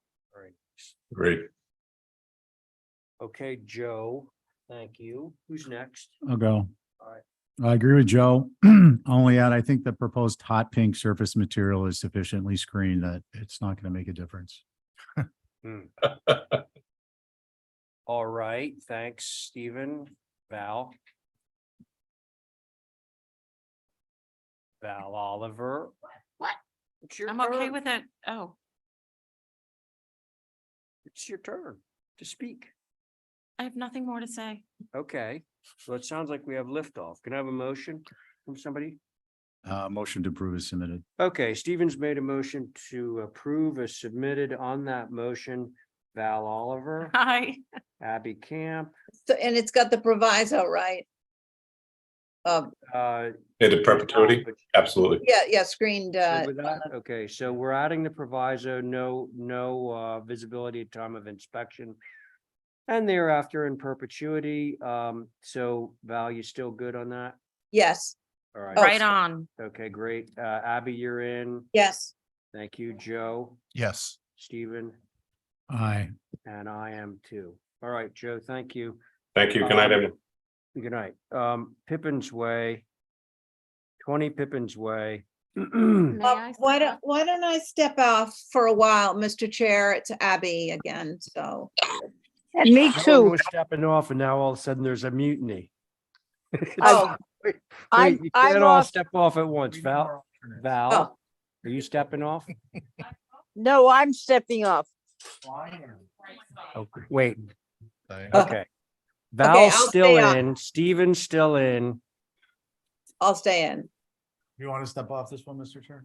Sure. Okay. All right. Can we have this up on the screen, please? And can we zoom in on the, click that up by a half? There we go. And then can we go to the site plan?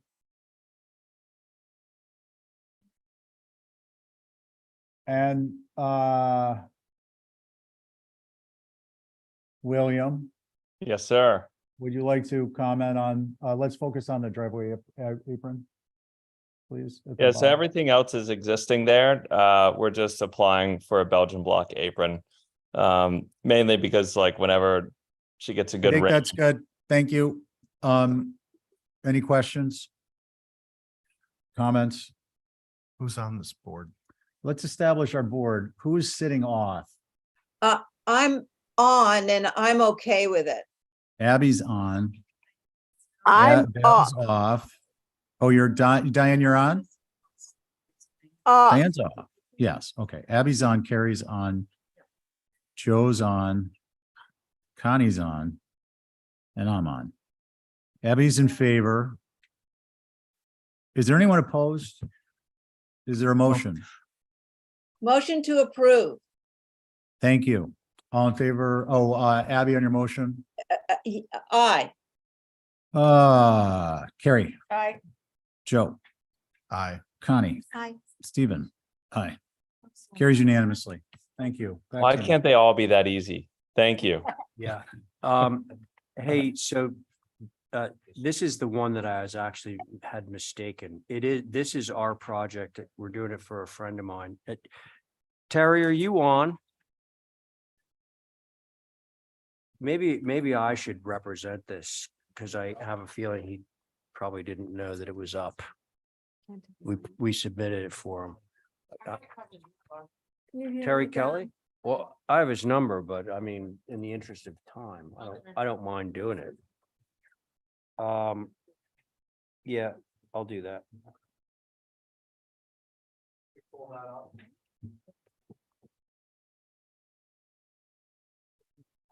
Okay, so who's back? I never left, but. No, who's back? Diane, are you back?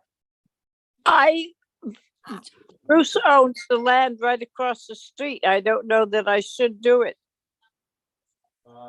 87. Oh, okay, I got you. Okay, so it'll be, Abby, Gary, me, Joe, and Diane.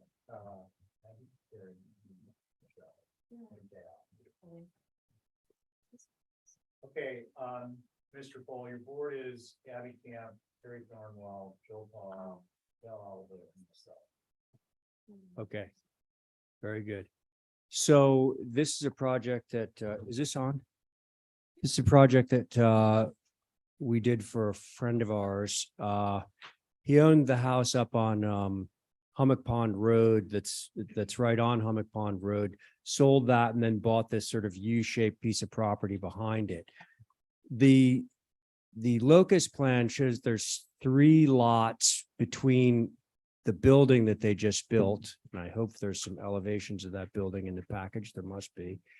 But the frontage on Hummock Pond Road is by the old house that they owned. And this all faces, how would I describe it? Over sort of towards Pumpkin Pond Farm. And, I built the house or I designed the house and was out there a few times. And I don't believe this is visible from Hummock Pond Road or, that would be Millbrook Road would be the 2 spots where it's visible. This is taken from, I think, Marty's property. Marty's Pumpkin Pond property. Okay. Thank you. We need a little clarification when you look at the site plan. Gary Thornwell asking a question. Sorry. Where Is it in that upper left line? Building? Middle of it? Where is it? Building Yeah. is, right in the middle of the, upper left. It's a long barn. That's it, Right. right there. Okay. That's the building. Okay. And Hummock Pond Road is the road down the bottom and Millbrook is over beyond all that. Okay, any other questions? I have one. Can we focus on the black and white? It looks like a blur image. Yeah. So on the lower right of the main structure, are those vent pipes that are? Yes. Okay. So I'm just gonna make a comment where we have 6 of probably 20 applicants, agents in the room. One of the things the solar work group was working on was having you all work through your contractors to make sure these are located on the northeast, or rather the northwest if possible, or otherwise so that solar can be advantaged on any south, east, southwest, south, east, south, and southwest roof plane that is not on the front of the house in the primary mass.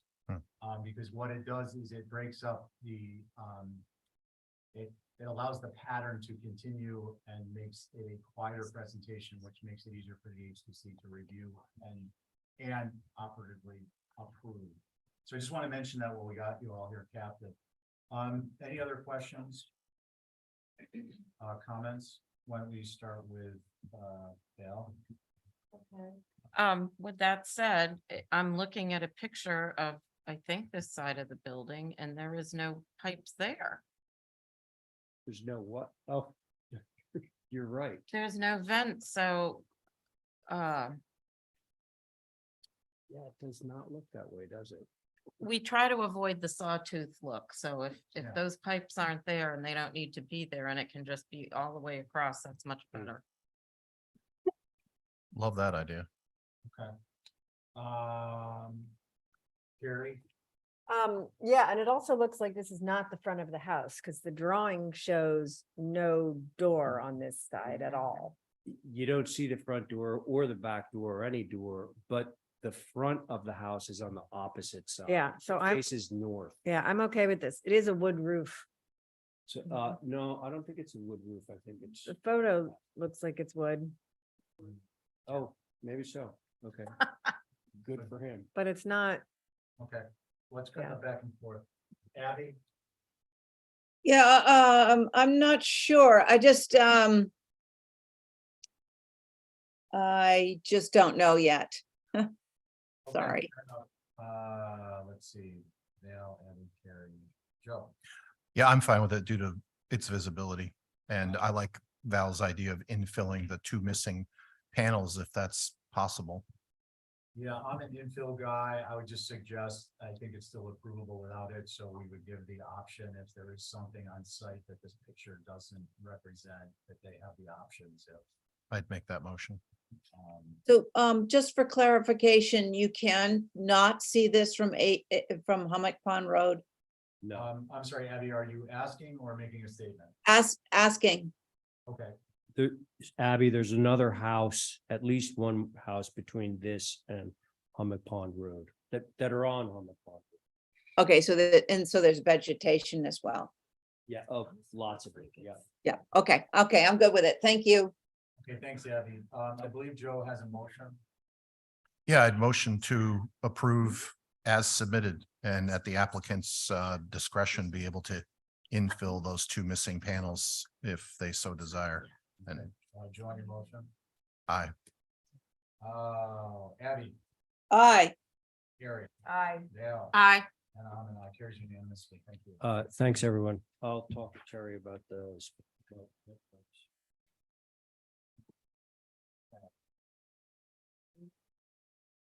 All right, I'm gonna sit on this. I just want to eat something.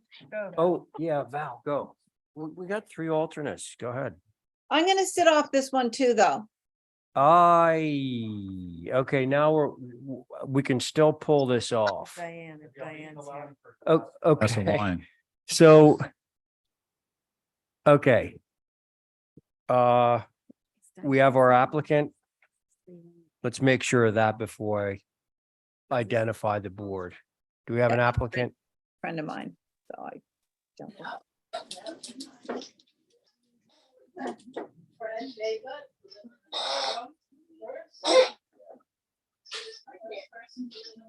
Hey, if we have somebody here in the Zoom queue that's here to represent 3 Weymouth, please identify yourself. If not, we're going to move along. Okay, I'm going to take that as a no. In which case, we're going to move forward to 43 Kendrick. And this is Chip Webster. Chip, are you there? I am. Can you hear me okay? Yes. Okay, Good so evening, now everyone. Chip, we have several regular members sitting off. Okay. So your board is going to be the 3 associate members, Connie, Joe, and Carrie, as well as 2 regular members, myself and Diane. Okay, Okay, great. there Thank we you. are. Let's proceed. And if I can share the screen, I'll present the proposal. It's Go for it, Chip. okay. Did that come up? All right. Yes. So Chip Webster on behalf of the applicant for proposed revisions to an existing approval at 43 Kendrick. This is, I'll just walk around the different elevations and point out the proposed changes. So this is the entry elevation, which is the east side. The primary proposed change here is lowering this middle gable element until it gets to the height of the ridges on either side. In that change, it would be going from a double second floor French door to a single, and the everything comes down. On the first floor, it's proposed will change the front door style to match more closely the door style in the main house. This is the guest house for the property. So that is it on that side.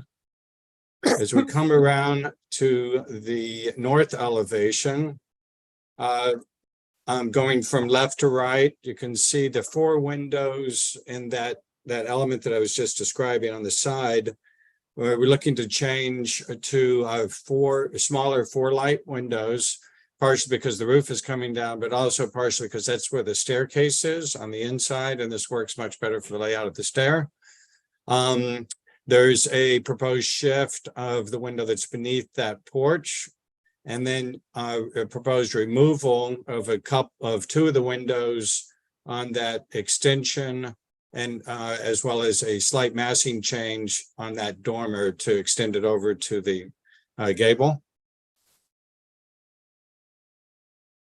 On the south elevation, again, those on the right-hand side, changing those upper windows to the smaller windows because the result of bringing that gable down. And a size change in the ones on the first floor beneath that. And then on the left side of that main gable, you can see removing 2 windows on that extension that's off in the background. And then on this side, which is the west, this is the back of the house. On the main mast, because that ridge has been lowered, it's not carrying through to the back. So changing that to a shed element and removing the four-light that was there. Changing some of the other windows from singles to doubles, and then spreading the doors on the end of that extension on that lower left. So there we go. I'll take it back to the front elevation, and I welcome comments and thoughts from the board. Thank you. Okay. Thanks. Again, board is the 3 associate members plus Diane and myself. Who would like to begin? I'll go if nobody else is jumping in. Joe. Hi, Chip. Hey, Joe. Did you lower this? The net effect is that the overall ridge comes down, or no? The net effect is that the overall house comes down several inches.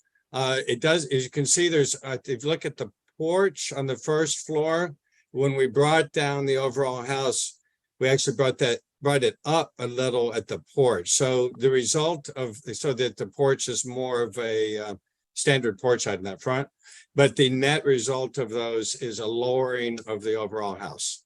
Okay, thanks. Yeah. Overall, I would say I think the changes are appropriate. I think what effectively you've done is change the main mass from a skinny gable with all these things added to it to a T shape, really. And I think the rear elevation with the shed dormers is calmed down. I don't think it's going to be, that particular one's not going to be visible. The only thing that jumps out to me is the front door is peculiar as a solid door with these really skinny side lights. And then on the north elevation, that shed dormer that dies into the gable and kind of truncates that gable. The fact that that's along Cumberland, I have a little bit of a concern, but I feel like they're balanced out by all the other positive changes. So and overall, I guess those are my comments. The front door and the shed dormer dying into the gable on the north are the issues that I see. Okay. Joe, thank you. Who's next? I'll go. Thanks. I'm in complete agreement with Joe. All right. I'll go. All right, Diane, your turn. Yeah, I'm with him. Okay. Connie. I have nothing else to add. I agree. Thank you. Okay. Yeah, well, the thing that was really the most troublesome for me, Joe has already touched on, which is the run-on dormer that's facing Cumberland. So I'd like to see something done with that. And, you know, while we're at it, it sounds like the front door, I would agree with the comments that were made about the front doors appropriate. Okay, so do we want to move this? You want to do it through staff? Well, I don't know what we're doing through staff because he needs to resolve the north elevation. Or at least Well, then why don't we So, do it for Mr. this? Chair, what? I might add that those 2 changes are really pretty clear, and we could just remove I'm those not 2 sure they proposed. are, Chip, you know, because. I'm how- sorry. how I thought it was do the you front door resolve- and the dormer. Sorry. What? If you look at the previous approval, north elevation, Yeah. see how the dormer is actually separate from. Oh, right, and that's approved. So Chip, are you suggesting going back to that? I'm suggesting that it sounds like the entire board has concerns on the front door and that dormer condition on the north side. So what I'm Yes. proposing is that those two elements could stay as they are. Yeah, Okay, I agree with all right. Chip's Well, then motion. that does simplify things a lot. Yeah. Okay. All right. I would make that motion to approve I as submitted. made- No, hang on, Oh. Diane. Joe's making Yeah. a motion. at the moment. Approve as submitted with the following modifications that would reference the previous approval. That the front door and side lights on the previous approval get incorporated into this submission. And on the north elevation, the shed dormer that dies into the gable resembles the roof lines of the previous approval. I understand the fenestration might be a combination of the two, but I think it's really about, yeah, through staff, if that, and I'm happy to reference it with an exhibit A Okay. here, if that's helpful. All right. So if everyone understands Joe's motion, he's going to do that in the form of an exhibit A. If you're all cool with that, then here we go on that motion. Connie, I, thank you. Carrie, Diane, Aye. Joe, Aye. and I'm in favor. Thank you, Chip. Thank you. Okay, now we're to 3 Franklin. There's Ben. You guys want to hang on to the same board for this one? So I will go off. I What? What was that, I Diane? said I will step off. I'm having a little stomach trouble at the moment. Oh, well, Okay. if so we need to get somebody back on. If Okay, they're Val's not ready- coming, Val's coming back, so you're good. All right. All right. Ben, if you were following all that, what it means is that you have everyone at the table right now. Right. Okay. For the record, everyone at the table means Val, Carrie, Ray, Joe, and Connie. Go ahead, Ben. 3 Franklin Street, it's a small cottage. The town listed it as built in 1948, the HDC survey 1938. When I read 1938, that contradicted what my client had been telling me, and I went back and actually looked at aerials from what I found was 1940, and the house was not there. So I think the town assessor was right and the survey is wrong, but regardless, in the early 2000s or late 90s, the house went through a major renovation. So if you look at the survey, you'll see a very modest little cape. And if you look at the as-built or the existing photos today, it's a more elaborated, simple cape with a dormer across the front. So not that it matters for what we're proposing today, but just to give you a little history of what happened to this building. But today we're looking to request to replace the asphalt roof with a cedar roof, to rebuild the front entry with a little bit more elaborated arched entryway, and to remove some very ugly Anderson windows on the rear, and to add a couple simple windows on the side. So a pretty simple presentation, but the history is a little interesting. Great. Can I Ben, ask a question? sure. Yeah. Are you taking away the arbor on the front of the building and replacing it with the arched door? We're taking away the arbor with a lattice and replacing it with a covered form. So you can see it from the side elevation. And Mickey was just talking to me about I the see. proposed copper on the top. Mhm. So that's It's like that one on North Liberty Street. Yep, there's a There's bunch. one right at the They're bend. pretty common. Yeah. Copper, it's actually lead covered copper, so it's very dark color. It's not like Which one? what we're proposing. We want to use a lead covered Okay, copper. yeah, that The goes one on to Liberty gray. Street's actually like rubber, I think. It's not- Oh, really? Yeah, it's no worse, but so it would be a subdued, dark gray color. It wouldn't be like, bright copper or green. Okay. Thanks, Ben. So now let's hear from Holly.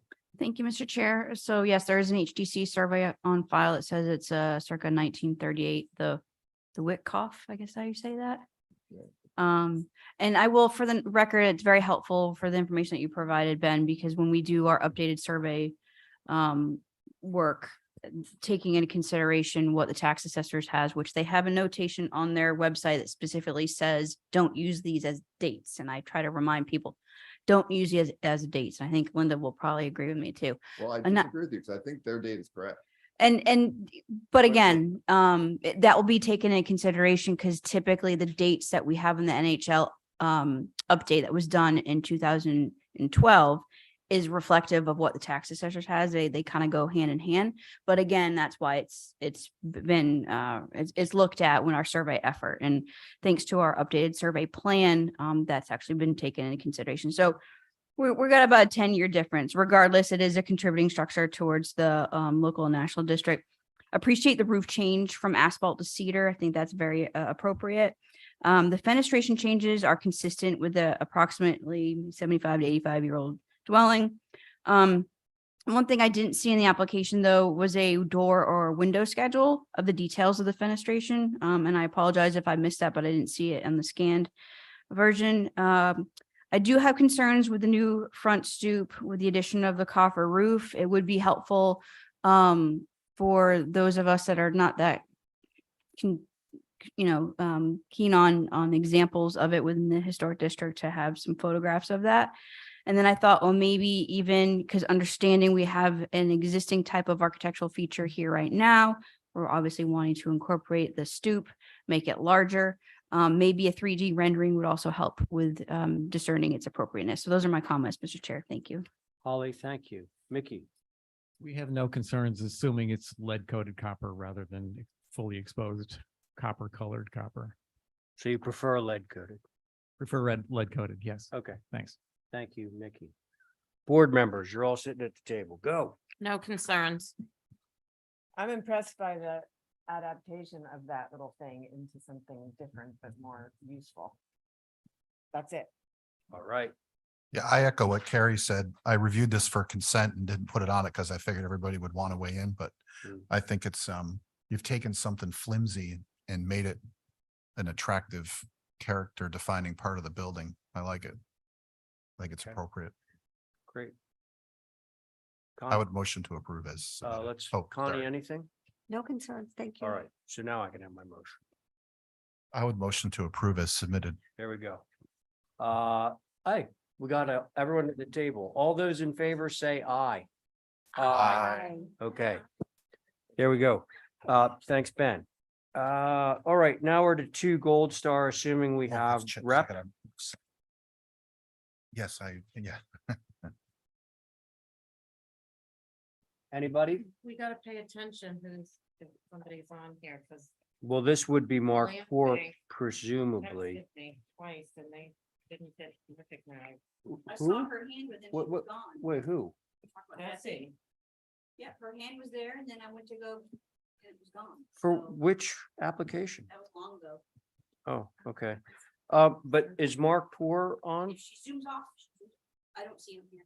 No, sir. Okay, so we're gonna pass this one over. All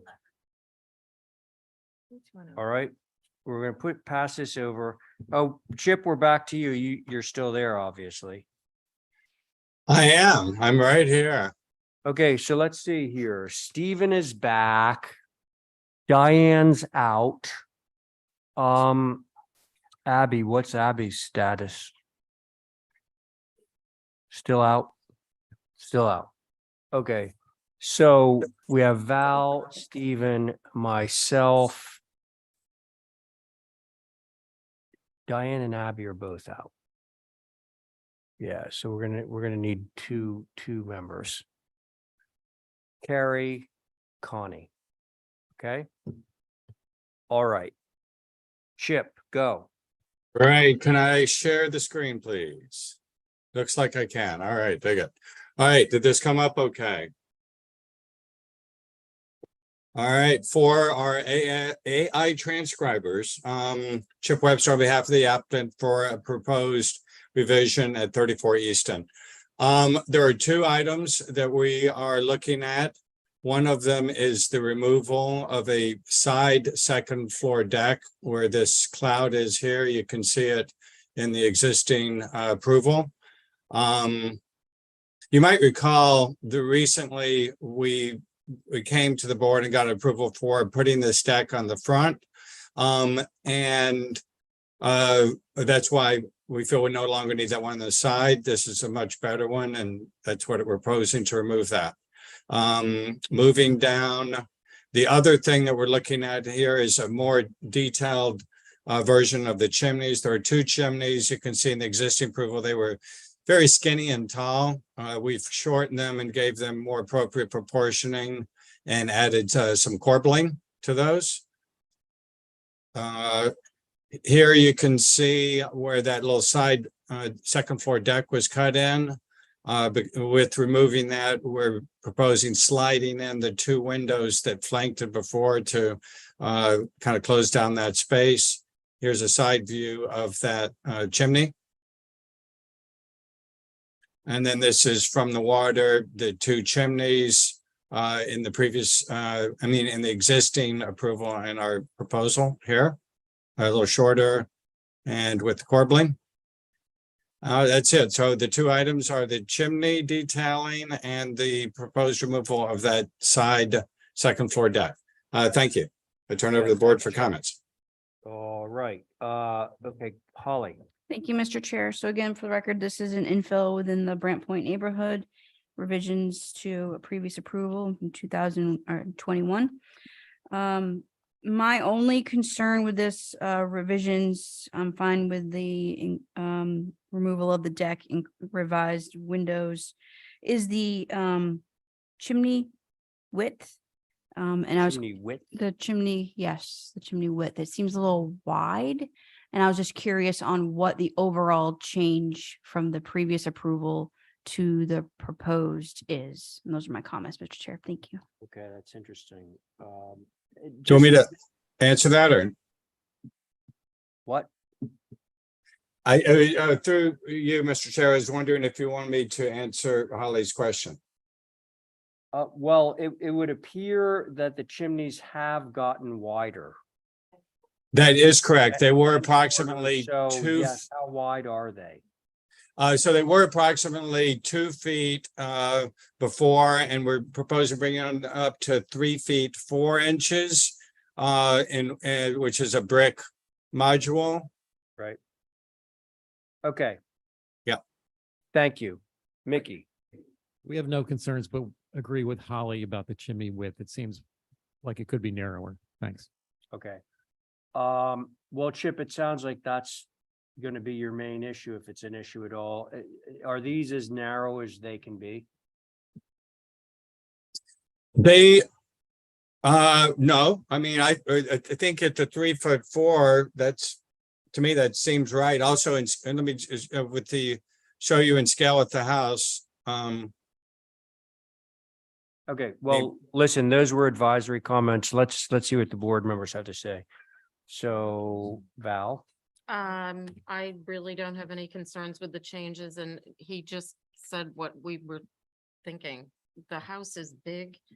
The chimneys, I think, are appropriately scaled for that. All right. Very good. Stephen? I'd love that.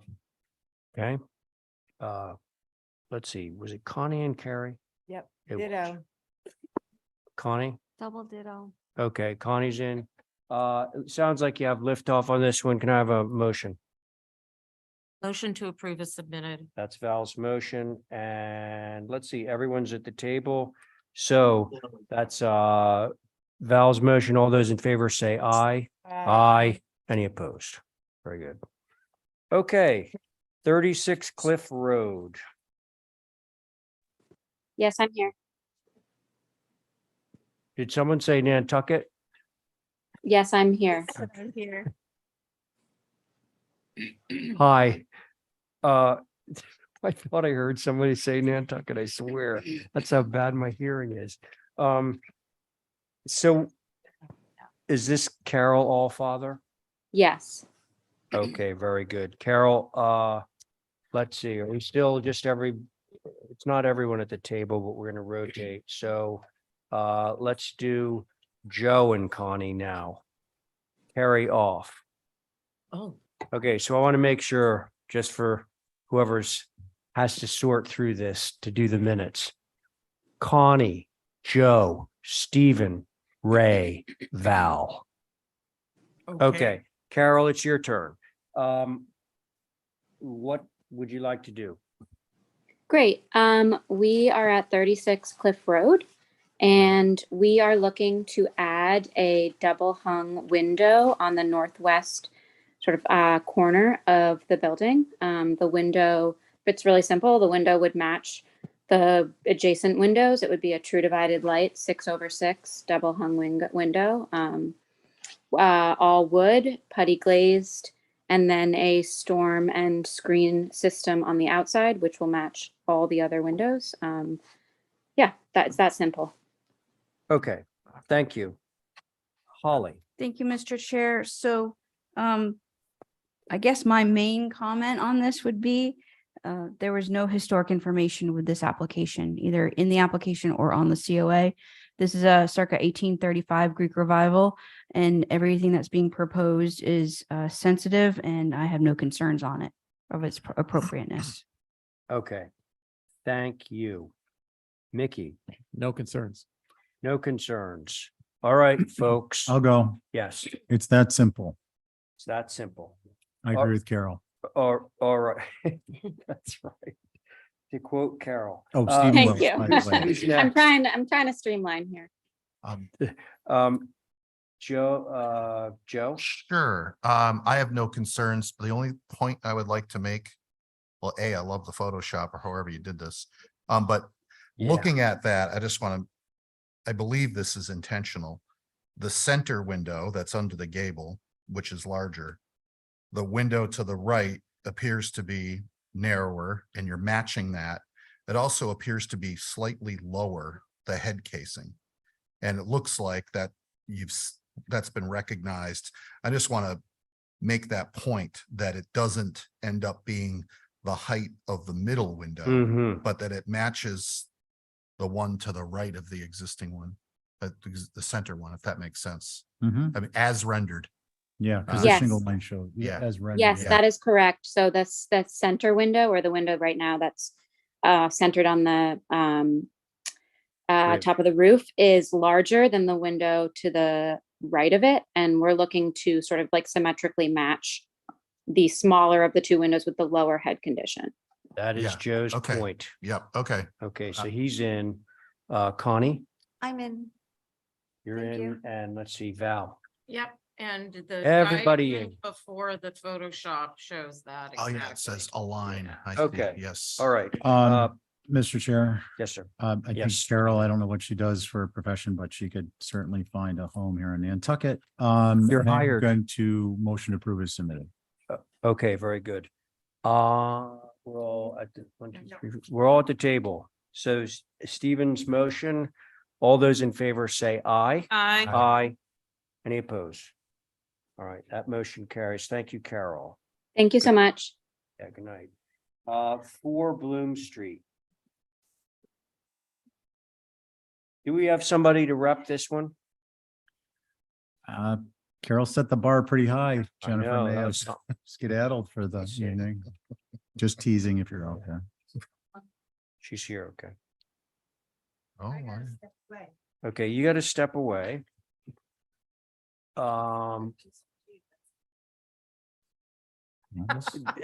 Abby, Diane, or let's see, staff. This is addressed to Abby, Diane, and staff. If either one of those two, Abby or Diane, are coming back in, they want back in, let me know. Okay? Otherwise, I'm gonna continue with the board that's sitting at the table right at the moment. Right. I'll come back in. Did you hear me? I'll come back Yep, in. did hear that. Okay, so I'll be back. let's see. Well, I'll see you tomorrow. Who said see you tomorrow? Diane's daughter. Okay, Diane, we're seeing you now, right? Yep, no, there Okay, was. all right, good. Okay, so let's see. Regular members, Stephen, Ray, Val, Diane. Let's go with Joe on this one. Okay. Sorry for all of that. But it's your turn to speak, Jennifer. Okay, thank you so much. So we're looking to put a 5-foot apron at the end of our driveway. Brick apron. That's me. Yep. Sorry for brick the a- voice. a I have brick apron. laryngitis, so I apologize. All right. Okay, so you want a 5-foot wide apron by 25 feet or 5 Right. foot deep, 25 feet wide. Yes, And then there's a 2.5 or approximately 2.5 foot wide frame around. What's the correct. middle material? It's going to be shell, which is Oh, shell, existing. okay, the same shell that's already there. Yes. Okay. I think we get it. Let's hear what staff has to say about that and our historic structures. Holly, go. Thank you, Mr. Chair. So for the record, this is the individually significant William E. Macy House. It's a Greek revival from circa 1834. The red brick apron is appropriate, especially in the old historic district and for this individually significant structure. While I understand the driveway exists, I note that the 25-foot width is a little large for zoning compliance. I know that's not HDC's purview, but I just wanted to notate that for the applicant. With the proposed 2-foot 5-inch framing that's going to be proposed to flank the drive, which thank you for providing precedent and example of that. That would probably reduce the drive appropriately to about 20 feet in width, which would be in compliance with the zoning bylaw. But I say that it would be very helpful to have more detailed drawing with dimensions versus what we have in the packet in the photographs. So those are my comments, Mr. Chair. Thank you. All right, thanks.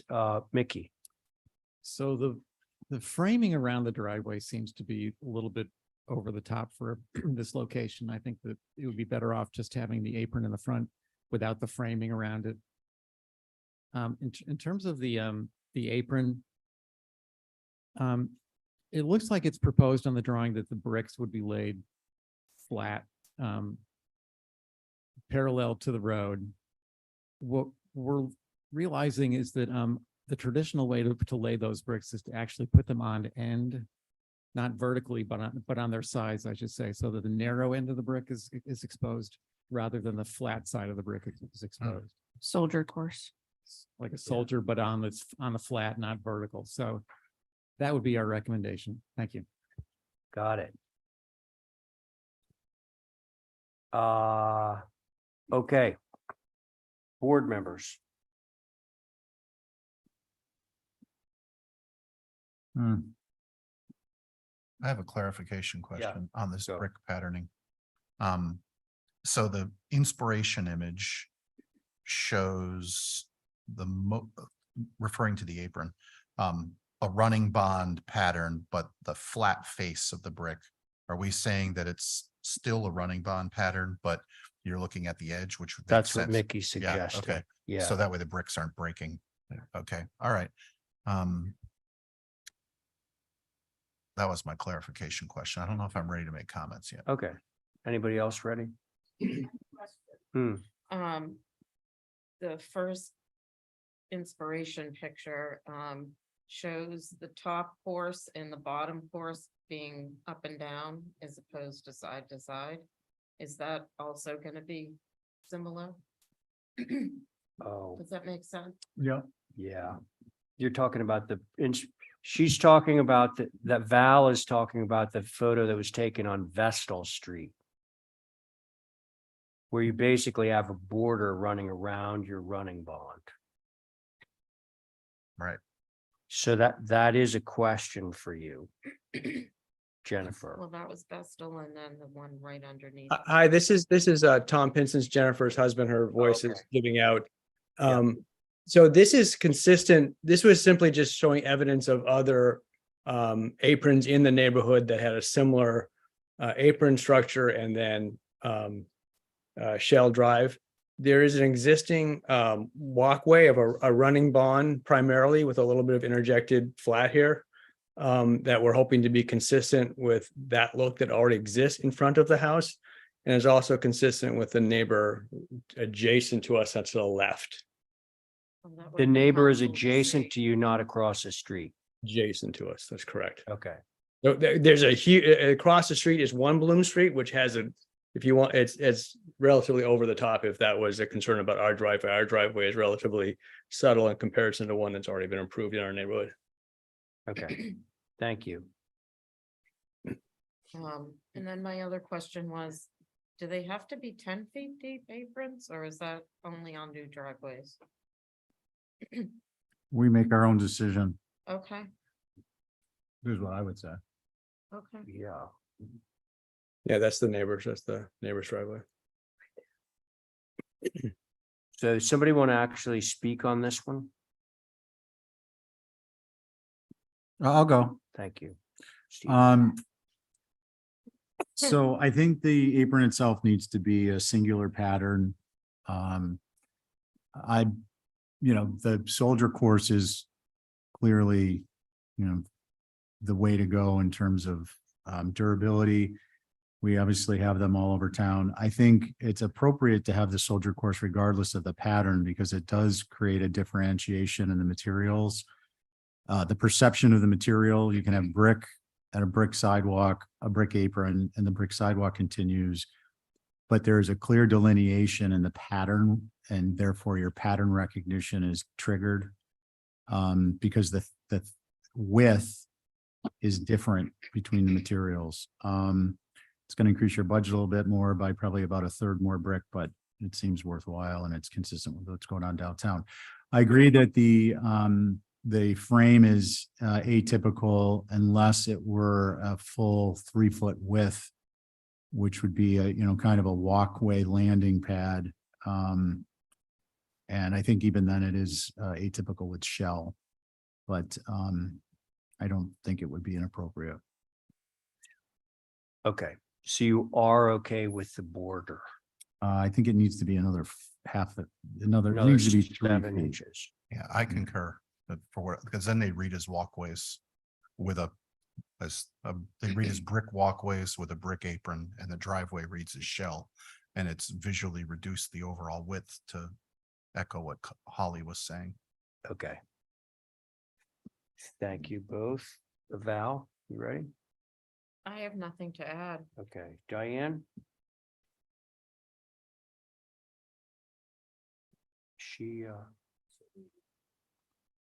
You're muted, Diane.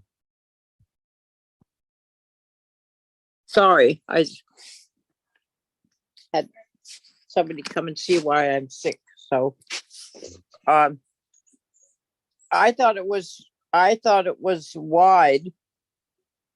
But if we take out 5 feet, 2 in the thing, and it was 25 feet wide, I guess we just make it down to the 20 feet. I think it's a little unusual, but it probably will look well when it's done and gets to fill in. So I don't mind the brick or the walkway. I think it's good in the running barn. And my only question would be, is the white shell, would it be better with the small stone? But I'm willing to go along and try the white shell because I like it. So there you are. Okay, thank you, Diane. So, Mr. Pincence? Yes. I think that you get approval for this if you were okay with the idea of laying the apron brick down narrow end. Yep. As opposed to flat. And the point has been raised by a few people that's actually makes your apron a lot stronger. The bricks won't snap. And are you okay with that? Yes, we're okay with that. Very good. And how about making the perimeter, instead of 2 feet, 5 inches, you make it 3 feet, so it appears as a walkway? Yes, we're okay with that also. All right, then I think you have liftoff. I'm gonna make a motion. Okay, It'll be through staff and it's gonna be particular, so revised site plan to indicate a 25-foot wide apron constructed of soldier course brick in a left to right running bond pattern with the side and head walk areas to be 3 feet wide, face course running bonds. that's your motion. Yeah, and I'll write that on the obvious on the COA as a through staff. Okay. It's not an exhibit A, it's gonna be written out. Because the site, and actually the site plan to be blown up by a factor of, say, 5. Okay, as submitted to the staff. Yeah. Okay, so that is Stephen's motion. On Stephen's motion, Val, Aye. Joe. Aye. Diane, Aye. very good. Stephen on your motion, Aye. and I'm in favor. Okay, let's see. Now we're on to 6 Lion Street if we have somebody to rep. Thank you. Yes? And just your name for the record.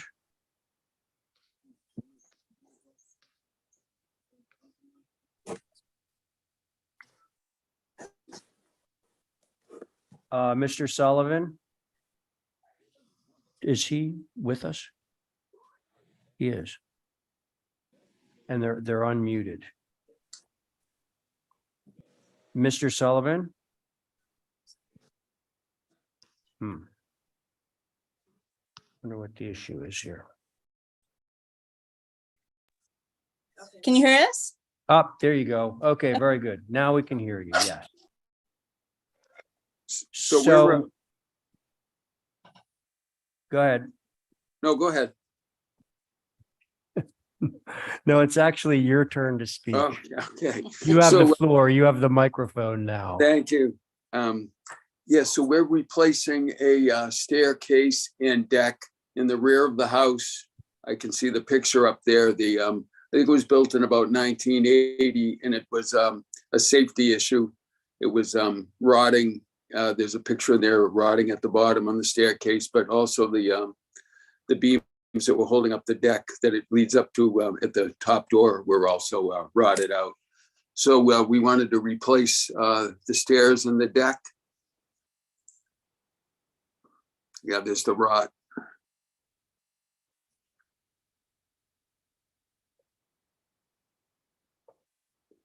And also it would at the same time bring it up the code. I think when it was built, it had it didn't have balusters on it. In the drawings, we have balusters going up the stairs and surrounding the deck. And it's very similar to our adjacent neighbor's structure in the rear of his house. He has a little more elaborate porches, but it's the same exact look in the rear of his home. And I think there's pictures of that as well.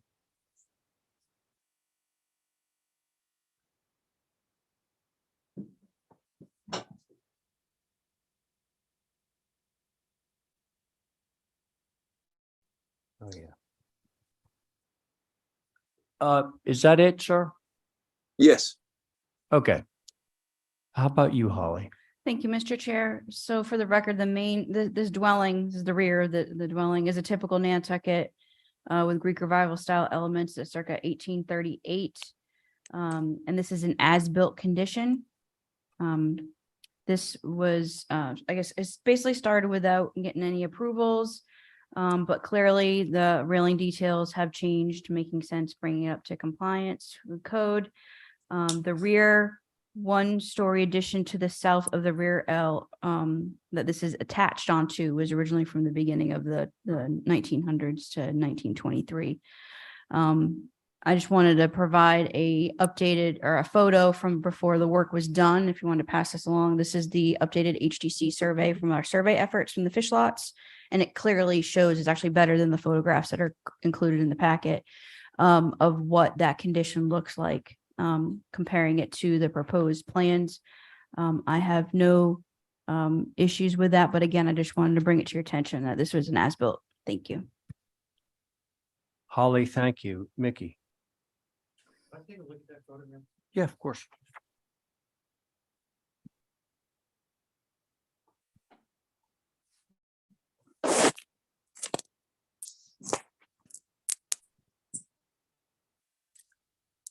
So this is an as-built, so it's already been built as the photograph on the slide shows? With the balusters. They were in the process of constructing. Okay, so our comments were gonna be the railing is not appropriate, so that's maybe already been taken care of. The balusters, and it's probably natural to weather balusters would be. Which railing? The one, Well, the one the I'm looking not at code one? behind you on the screen shows horizontal boards. That's the one you're suggesting is not appropriate. Correct. Okay, so you're all right with the fact that they're making a code and making it real balusters? Yeah, and probably natural to weather would be preferable too. Okay. Mickey, thank you. Okay. To the board. Is the closed-in portion below the stairway painted white, or is that natural that will weather out? We were proposing that would be white. Yeah, that's where I'm going amok here. If it was natural to weather, I'd have no concerns whatsoever. Did you hear her comment? We're fine if it's a natural, open to the weather, we're fine with that. I think that might be where it's tending, but let's see. Carrie, I didn't announce the board on this, but let's have Carrie sit on this. She hasn't sat on one in a while. I'm in agreement with the natural to weather. Okay, thank you, Diane.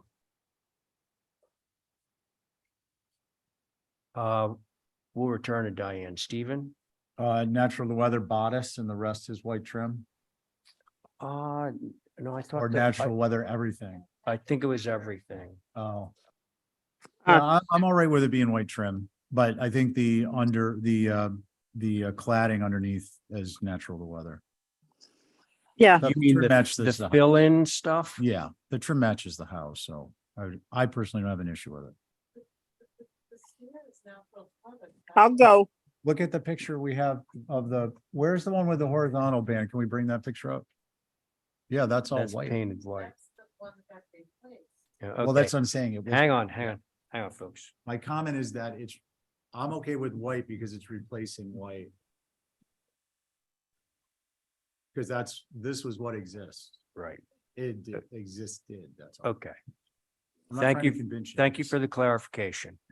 Diane, go. Yeah, I thought I did this on consent because I got pictures of the house next door and I think this fits in better than anything else. I gave it white, the balustrades going up the walk and across, and the wood below all natural to weather. And if they don't want everything white, that would be okay, but I thought it looked rather well and like the other stuff around. And the natural to weather down below. That's what I did. Okay, Diane, thank you. Were you about to say something, Val? No, okay. So I'm with Stephen and I think Diane on the issue of the color, because I think that the white would be more appropriate for the rail and the balusters. But then all of the so-called infill would be natural to weather, because if it were all white, it would feel very heavy. Yeah. But that's just where I am. So can somebody try a motion on this one? I would try a motion Okay, having the balustrades and the stairs white as they exist and the fill in to be natural to weather. okay. That's your motion. Yes. All right, very good. Thanks, Diane. On the motion, Val? Nope. No, is it Stephen? I'm a yes. Stephen's a yes. It's a lot more railing. Carrie? No, also, I think there's too much white. Oh, no, the tiebreaker goes to Ray. I'm afraid I'm gonna have to say yes to white. I hate white, but in this case, it's. I think in this case it fits, that's all. What's going on? Yeah, all right, well, so you guys got the vote. 3-2, 3 in favor, 2 opposed. White trim, natural skirting and so forth. Thank you. Sounds Thank you good. very much. Thank you very much. All right. Was that No, through staff? That must have been. Yeah. It has to be through I know, staff, we yeah. asked. Yeah, okay. All right, moving right along, we got emeritus here at 4 North Water.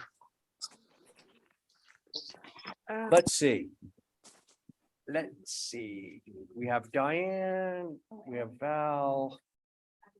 Carrie, Abby's back. She's back. Abby's back. Okay, so then I think we can do the regular board. Regular board. That's great. Go ahead, Matt. Okay, thank you, Mr. Chair. So this is an application for move off, move on for a portion of a structure at 4 North Water Street. So I don't know if the board's familiar with this structure. If you review the site plan, the existing structure, there's a portion of the structure, the probably original structure that sits on North Water Street. And in the back of the property, there's a 1-story addition to this structure that does date from 1846, I believe. It's kind of a unique, assembly, if you will. It looks like these two are two very disparate structures. It's kind of rambling, low, 1-story. Our client wants to actually move the identified portion of the structure and move it to property on Nantucket Road. And use it as a residence. So with that, look forward to comments from the board, Mr. Chair. Thank you. Thank you, Matthew.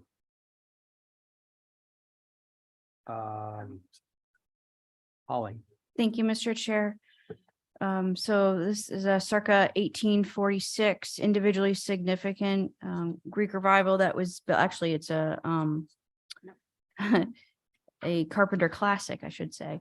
It was built after the Great Fire, the Obed Joy house. It was actually been Habs documented as well. And it was built by Edward F. Easton, who is a housewright.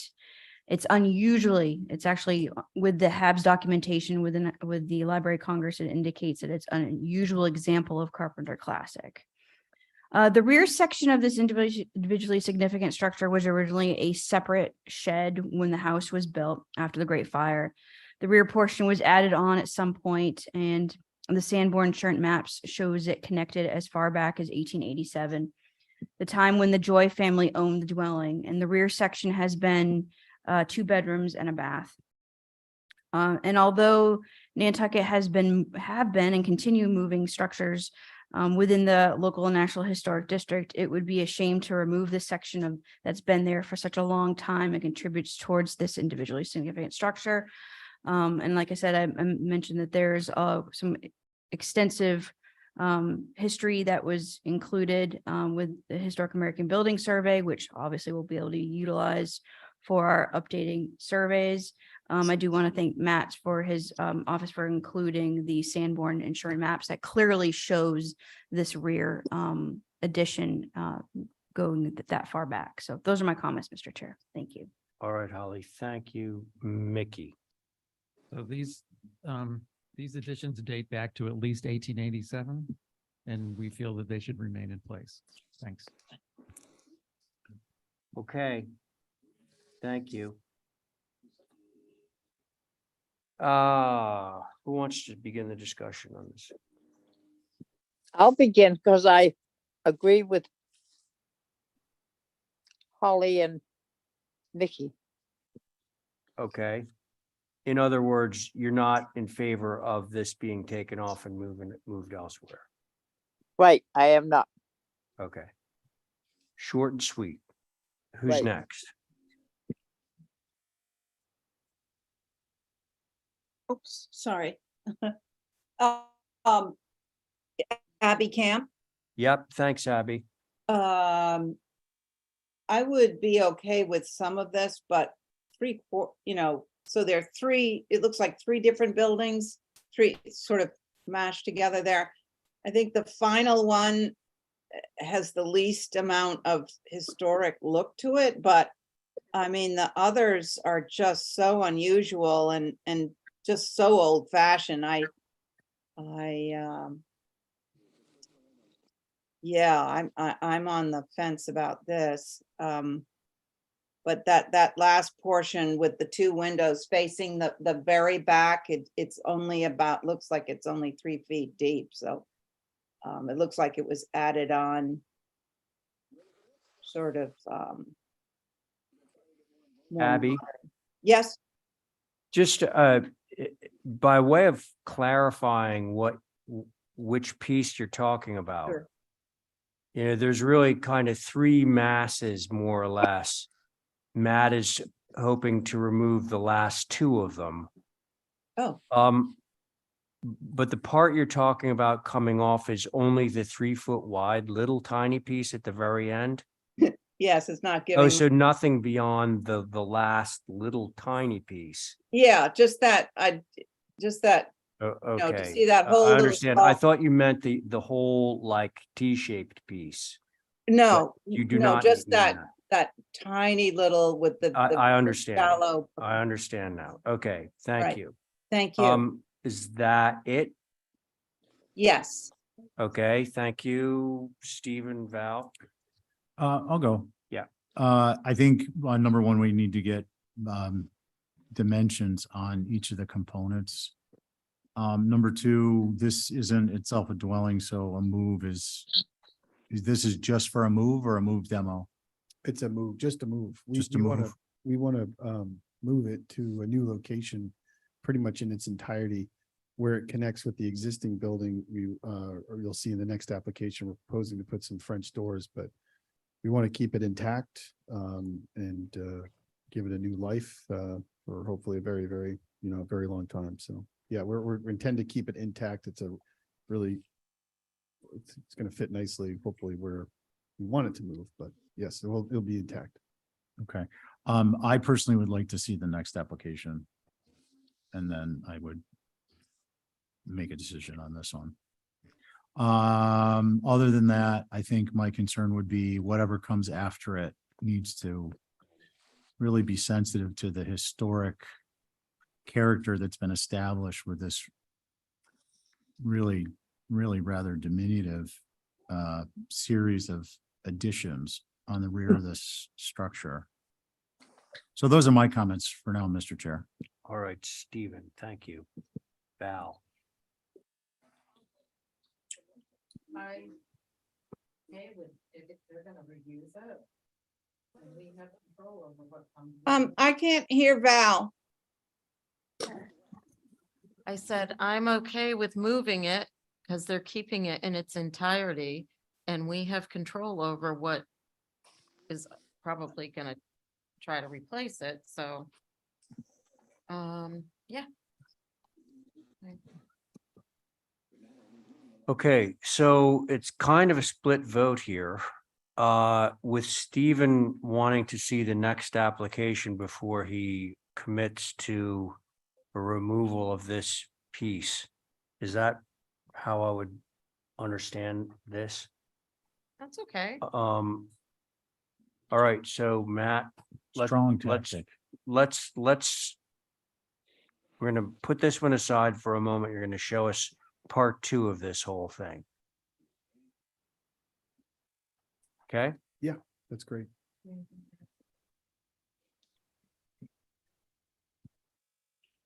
You looked at.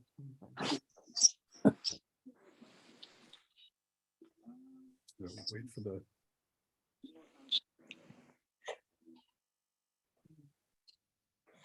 Okay, so with your permission, Mr. Chair, so if we zoom out on the site, this is 23 Nantucket Road.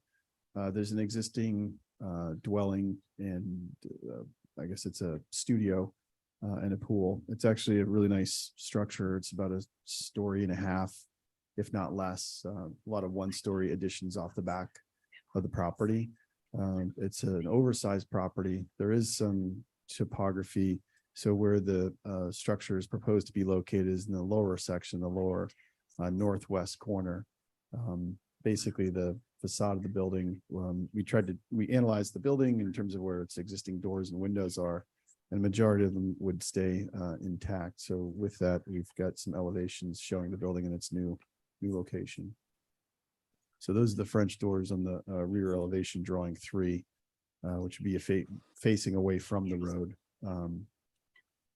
Drawing 1 is what you would see, if you were on the property. But the structure does complement the existing architecture of the existing structure on the property, although they are pretty far away. From each other. Yes, yeah. But it works out pretty well for this site.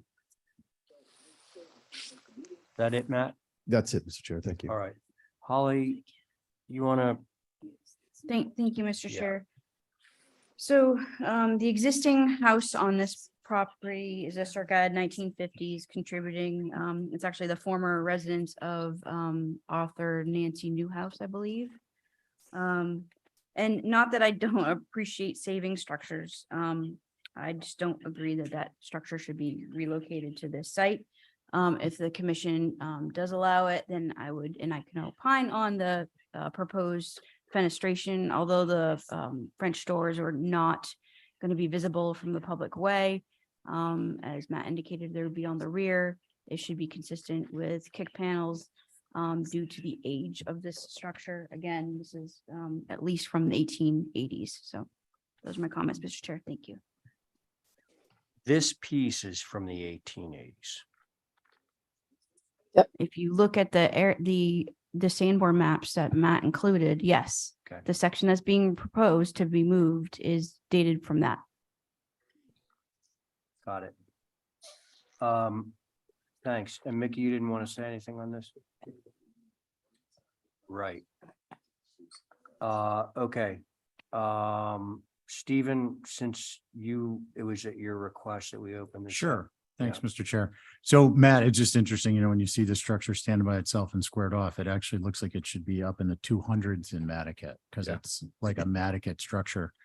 I mean, for me, given the age of this structure, I'm I don't want to get too granular here, but I think it's an important distinction. A reuse rear structure, the 4 North Water Street application, not as a move rear structure, but as a reuse rear structure at 23 Nantucket. Because the only reason I would approve that is that if it is being reutilized in a setting that's appropriate, which 23 Nantucket is. So that would be my thought on both of these applications. Thank you, Mr. Chair. Thanks, Stephen. And I'd like to hear from the rest of you on this too.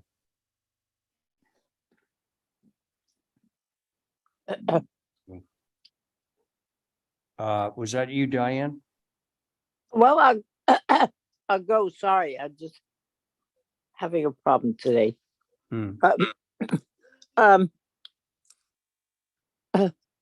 It's a very cute building. I think it would be a very cute building wherever it is.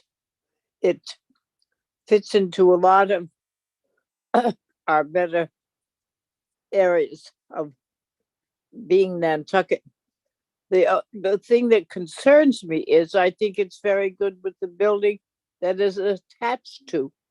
It gives it something it's had since the 1880s or 90s. And it disturbs me that we're taking apart our historic houses to use elsewhere when they've been with the buildings that they're attached to for a long time.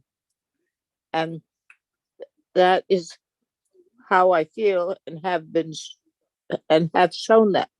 So that's why I think I would like to see why I feel strongly about it staying and not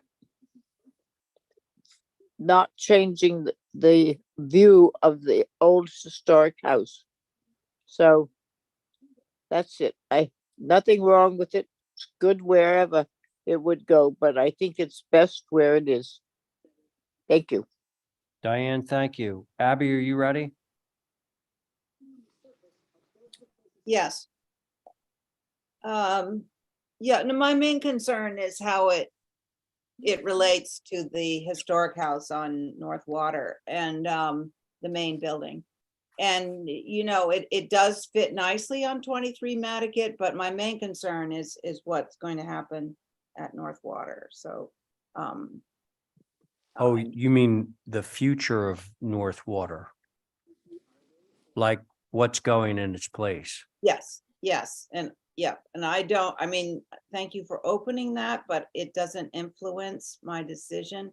I'd like to see this,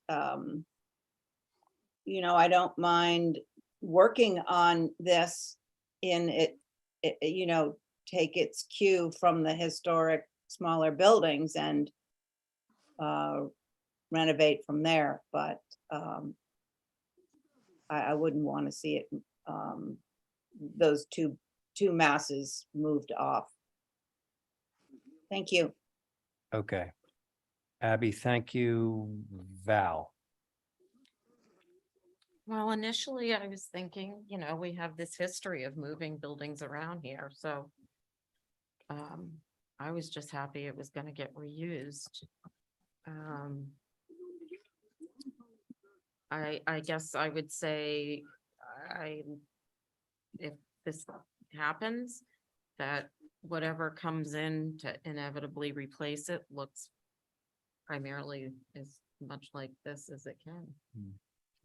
Say 1-story stature and be subservient to the main structure. Okay, Val, thank you. Could I add something, Mr. Chair, just to, Yeah, quickly. just briefly, because, to Abby's point, you know, so one of the things that was appealing about taking this structure in its entirety is that the move would actually require less like alterations, like it's kind of a quirky rambling structure, and we really wanted to embrace that and maintain that, as opposed to potentially maybe, you know, manipulating. Honestly, from a preservationist perspective, the move, while it fits on this lot really well, it's also a matter of like, there's really not a lot to do to it, which is great. And so in that sense, it'll be more well preserved by moving it. Just wanted to point that out. Okay, thanks. All right, so it's to me, and as I review this, you know, the front part of this building is seriously one of my favorite buildings on Nantucket. And the back part, I know it's as a result of where the property line falls, but it really seriously feels like it had collided with the back of this beautiful sort of Gothic revival structure. And it really shares none of the same vocabulary.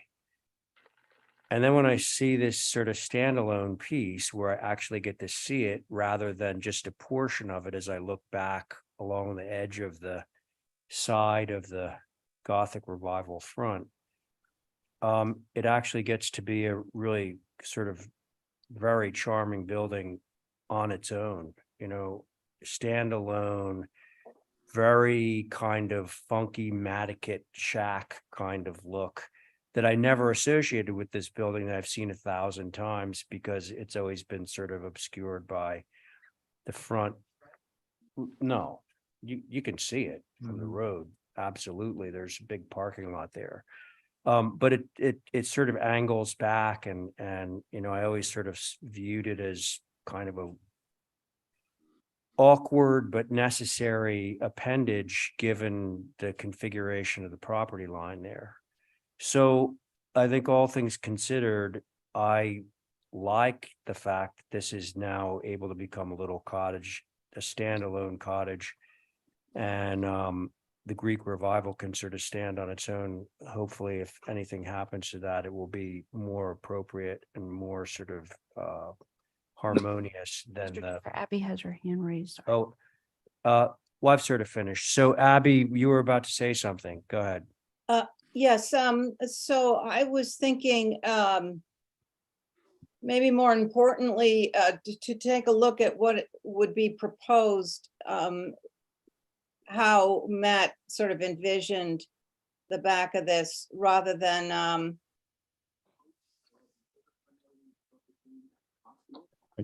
I can speak to that. I mean, there's. He's no- going to answer you, Abby. There's Okay, really no thanks. specific plan at this point for what's going to happen back there, but I've always anticipated that it would be something that was in similar style and scale. Maybe style, it could pick up some of the, Gothic revival pieces, but in terms of scale, it would probably be something equally scaled.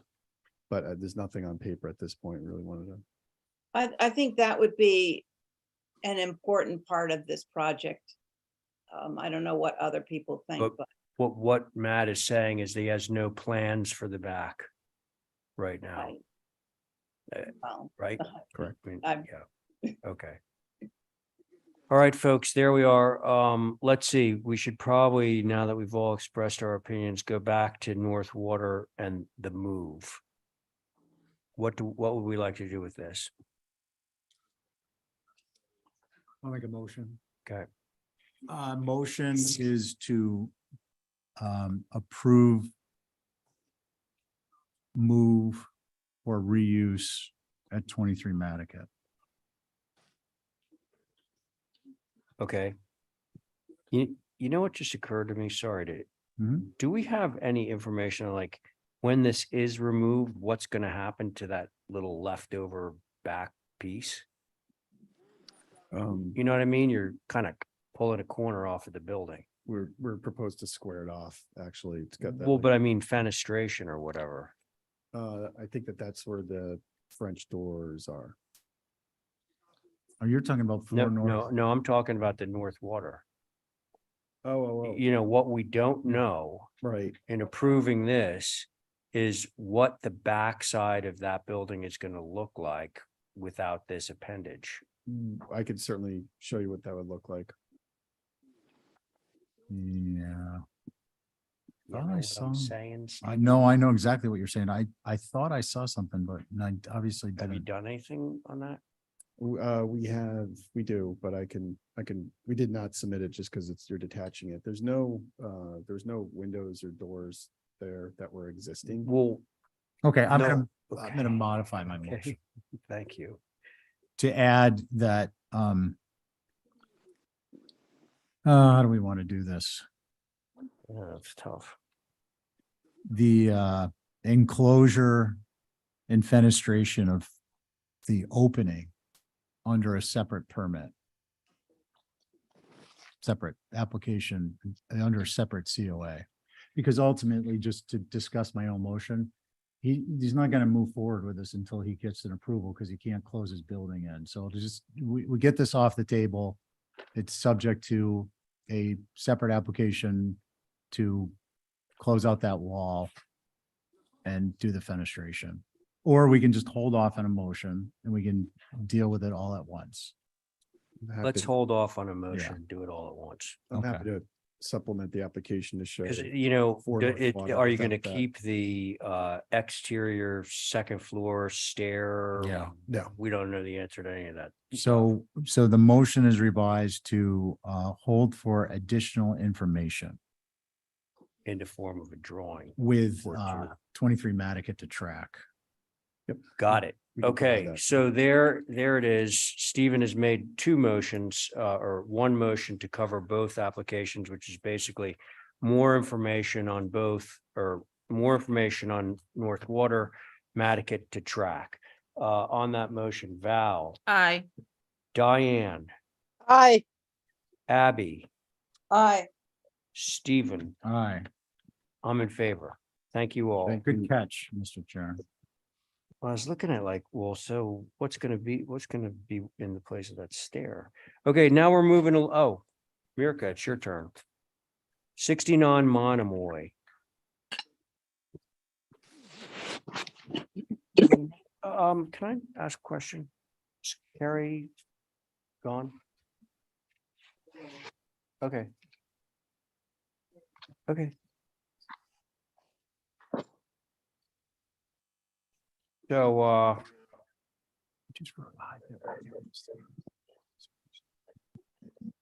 Sorry, Mirka. We're doing a lot of moving around with the board tonight, so. Regular board, we're all here? Actually, We I'm all gonna here? sit off these two, Okay, Mr. Chair. Stephen is sitting off the next two for 69. Carrie, you ready? All right. There you go, Mirka. Alrighty. So Val, Carrie, Abby, Diane, me. thank you. So the first so this is already approved structure. The main house was approved. This is the property at 69 Monomoy. You might remember there are some pre-existing photos. It's the building which sits like up above the Monomoy and used to have a drive in. So the driveway was really like cut into the grade, but you could see how the pre-existing grade was kind of sloping on the left and right of the existing initial driveway. So the proposed new house is already approved. We are matching the same finished floor elevation as the pre-existing structure had. As you can see on the cross section, again, we are talking about the sports court. Just want to clarify, the sports court is located at the south corner of the property. The property naturally slopes. So if I do the profile from the Monomoy, it starts around elevation 25, then it's berm up to the finished grade around the main house around elevation 31. And then the backyard slopes, and it's kind of slopes two ways. It goes from like towards the back. It slopes from 31 all the way to where the sports court is around elevation 25. So naturally, I'm setting the grade at the backyard at the elevation 29, which is just between, it's kind of sloped from the 31 to 27. So I'm setting the elevation of the backyard around the 27. I'm sorry, 29, and the sports court at the lowest grade would be 25. So practically the sports court itself will be sunken in 4 feet, and you will only see the 4 feet of the fence sat on the top of the wall. The fence itself, it will be just wire mesh black, and obviously we will include some planting within the surrounding. And if you move to the side plan, maybe that's might be a little bit more better to be illustrated. Yeah, the plan. So there is really no visibility from the Monomoy, again, because of the grading. Plus there is the shed, which is proposed and it's coming in front of you. So I do not believe, besides sunken form of this or setup of this sports court, it will be visible from the public way. All right, Mirka, thank you. Who would like to begin?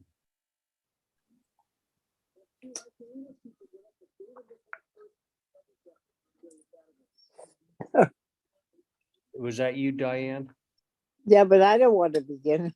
Oh, I thought you said I'll go. I'll I'm ask. mishearing a lot of question.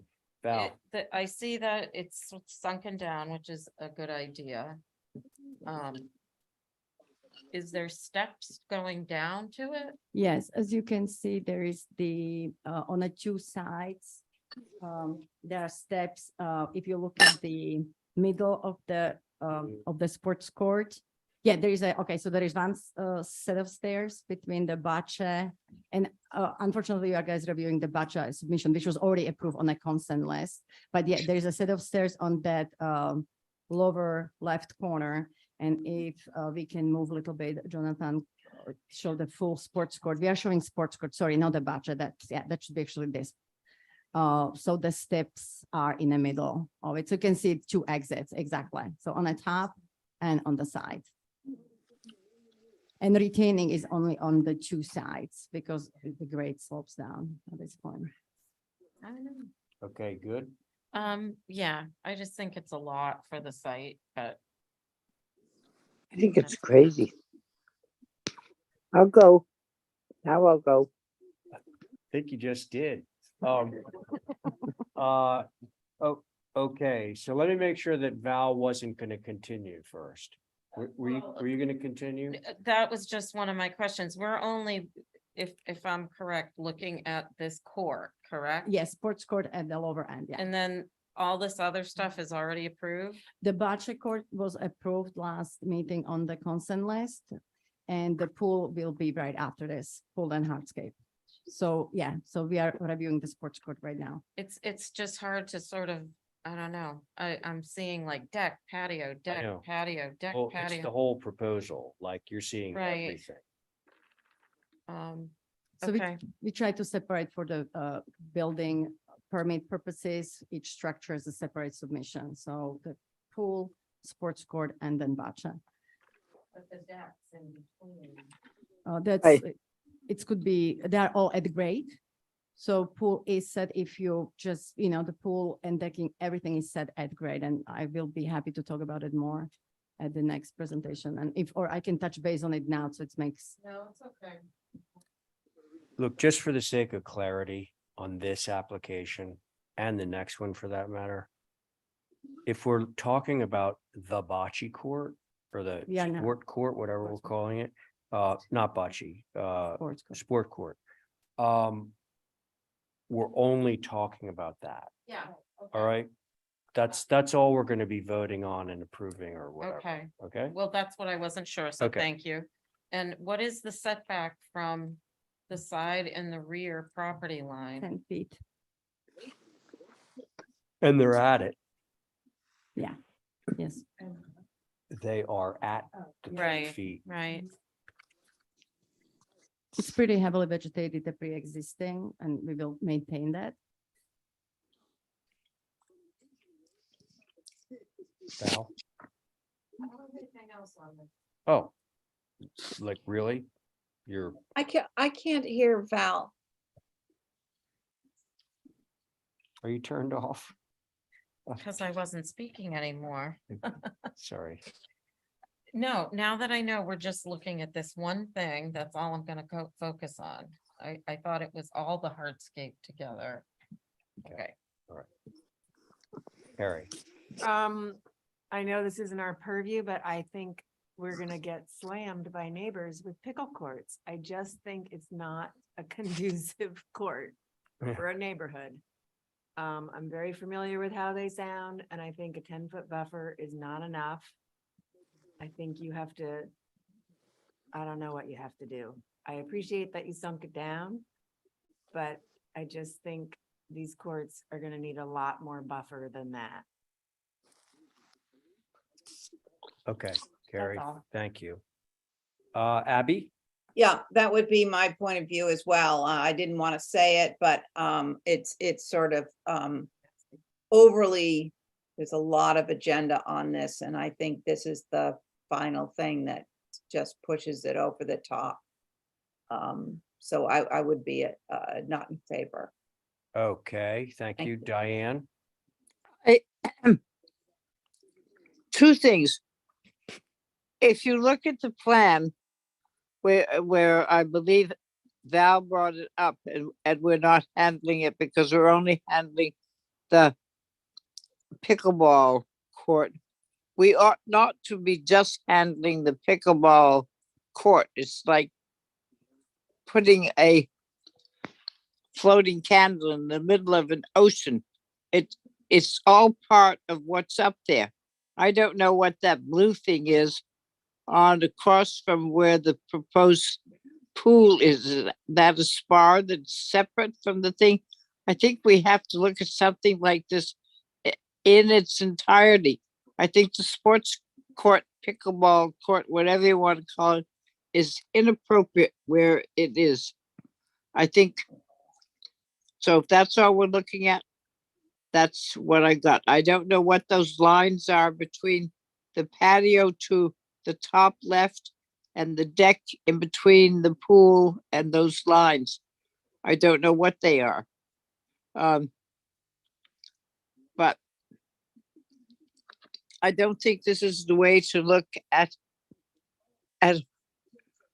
vegetation and hardscaping. I think that it's picking apart stuff that should all be able to work together.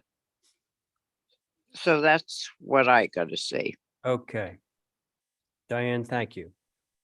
All right, so as someone who would abhor the idea of someone putting a pickleball court right next to my house, I'm only going to say that the people sitting at this table right now are charged with the visual appropriateness of something as seen from a publicly traveled way. Publicly traveled way in this case is Monomoy Road. And there ain't no way you're gonna see this pickleball court from Monomoy Road. But you'll hear it from a mile away, and we'll send that over to the Nantucket Acoustics Advisory Board, you know, I mean, if the board, I'm not trying to proselytize here, but you know, if we are taking into account considerations for neighbors as opposed to what we're charged with is publicly traveled way, then we not only get into issues of acoustics, but are we going to block a neighbor's view with the house that we approve on Monomoy Road? Is that going to block a neighbor who's behind it, their view? You know, that's not what we're charged with. And we get neighbors coming in all the time saying, well, what about, you know, it's going to cast a shadow on my house. Well, that's not good. You know, we don't like the fact that it's doing that, but it's not our purview. So, given the fact that, you know, I think that this pickleball court is, far away from the road and topographically set behind kind of a hill, if you will, that it's appropriate, but, I think I'm in the minority. on Well, I this one. have some more questions then. Hmm. With regard to this lighting, what the lighting is, now, you're probably gonna say that's not in our purview either. Yeah, but So it- is some boards that are trying to sit through hours and hours of applications, maybe we need a little more talking to each other, because one approves, the other one doesn't. And then looking at the whole picture here, there's a lot of things that say not part of this submission, but are they approved? So is the cabana approved? Is the shed approved? Is the whatever spa approved? Do you know what I mean? So instead of me looking at each little incremental thing on this as one standalone thing, I think it's important to see it all as one big picture. Do you understand what I'm saying? I do understand. And you can appreciate that. So to get a permit for the pickleball court, it has to be like its own separate approval. I understand Okay, that, all right. but it would be helpful. And I'm sorry that I don't remember it. I do remember the house. If there was some confirmation that these structures are approved or pending and what they look like, that would be helpful to me as well. Do you know what I mean? So, Mirka, I can clarify, the main house is approved. I know that. The shed and cabana are not approved. They are coming as a new business, I believe so next. It was just coordination. I came in front of you sooner. However, I don't know what happened to cabana. If we talk about the pool, again, it's fully behind the building, even with the hardscape would not be visible. It's set lower than the main house, and I can happy just quickly Mirka. touch base about it. But going back to the court, can you, I think there are enough questions here. Mhm. Can you just provide us with a plan and maybe take into consideration some of the things that the board members have said?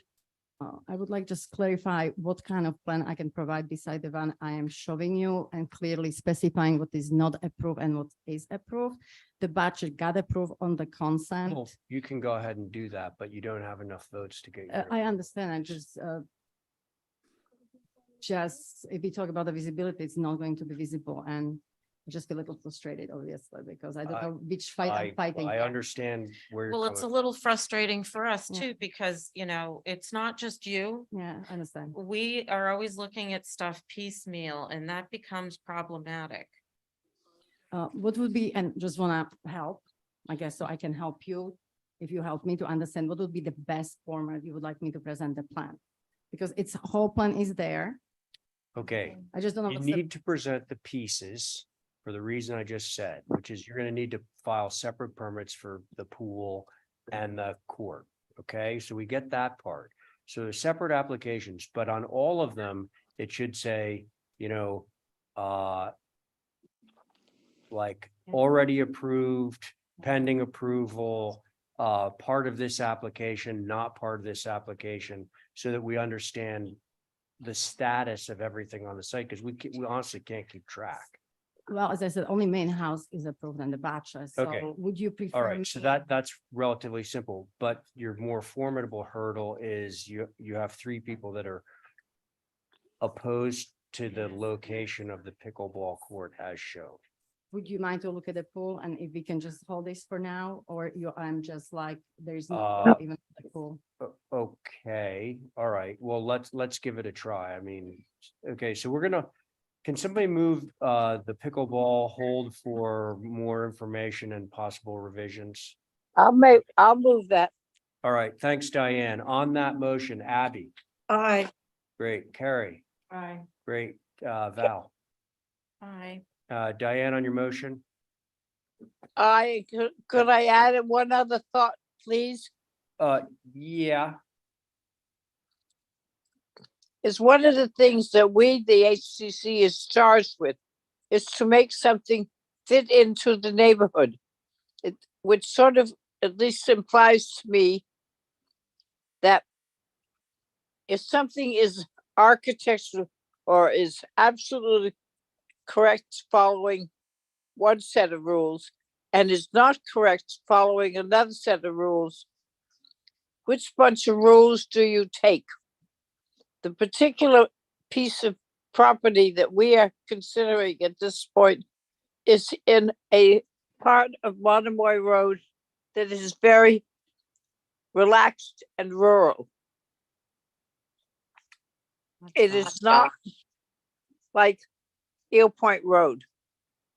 It's like the very end, the very, very end of Monomoy hey, Road. Diane, Yep. you're Yes. talking about the sound. Character and setting. Okay, so what if somebody took a noisemaker that was 2 feet wide by 2 feet high and put it on top of this building and it was made this incredibly loud noise every 2 minutes? Does the HTC have authority over that? They don't. Why don't they? Why don't they? Because you can't see it. But you can't can see hear it. You can't see it from a public way. This is I- about but- acoustics are not what we're about. I mean, my gosh, I I- can't believe we're having this discussion. But I it's not understand, just acoustics. but It's we about- are what does our mission say? Wow, okay, I gotta put an end to this. Somebody move this or else I'm leaving. Come on, hurry. All right, well, Diane said she Motion. wanted to add something to the motion. We almost were through it. Diane, are you in favor of your motion? I'm in my most favor of the motion to view this further. Right. If you want to view it, fine. The idea is that she's going to give us more information and possibly make some revisions. That was your motion. Right. Okay, Right. so you're in favor of your motion and I am too. Okay, thank you.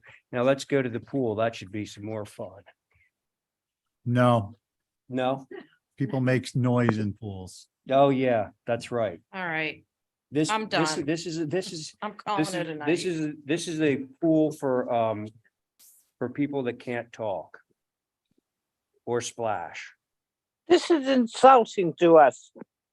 Yeah, sorry. right. Yeah, it's a two-way street. Okay. Diane, I'm sorry that you're insulted. I got you, Mr. Chair. All right, guys, we're gonna rein it in.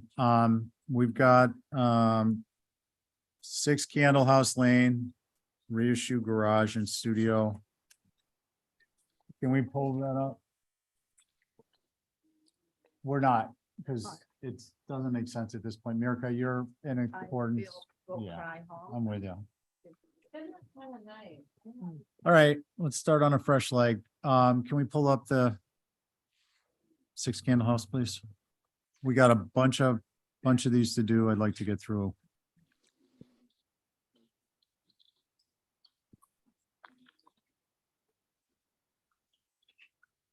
I'm gonna hold all the rest of mine except for these two. All right. So who, where, what here? Pardon me? Let's just get this up first and then we're gonna, Abby is still with us or no? I'm here. Okay, Diane? I'm here. Okay, I'm just checking. I'd like to see if too, if we can just kind of stick with our group. We're gonna be going after this. Linda's not doing all of hers. So we're doing two and then we're gonna go to established board. So instead of jumping around, it'd be helpful if we have the elected members sit. So that's 4 of us and we'll rotate through the alternates. Who's up on alternates currently? Okay. One or the other? Pick a number between 1 and 10. Joe, 7, it was 7. So it's Joe. Okay. No, honest. Fair and even, Stephen. Okay, we're on number 26, 6 Candlehouse Lane, reissue garage and studio.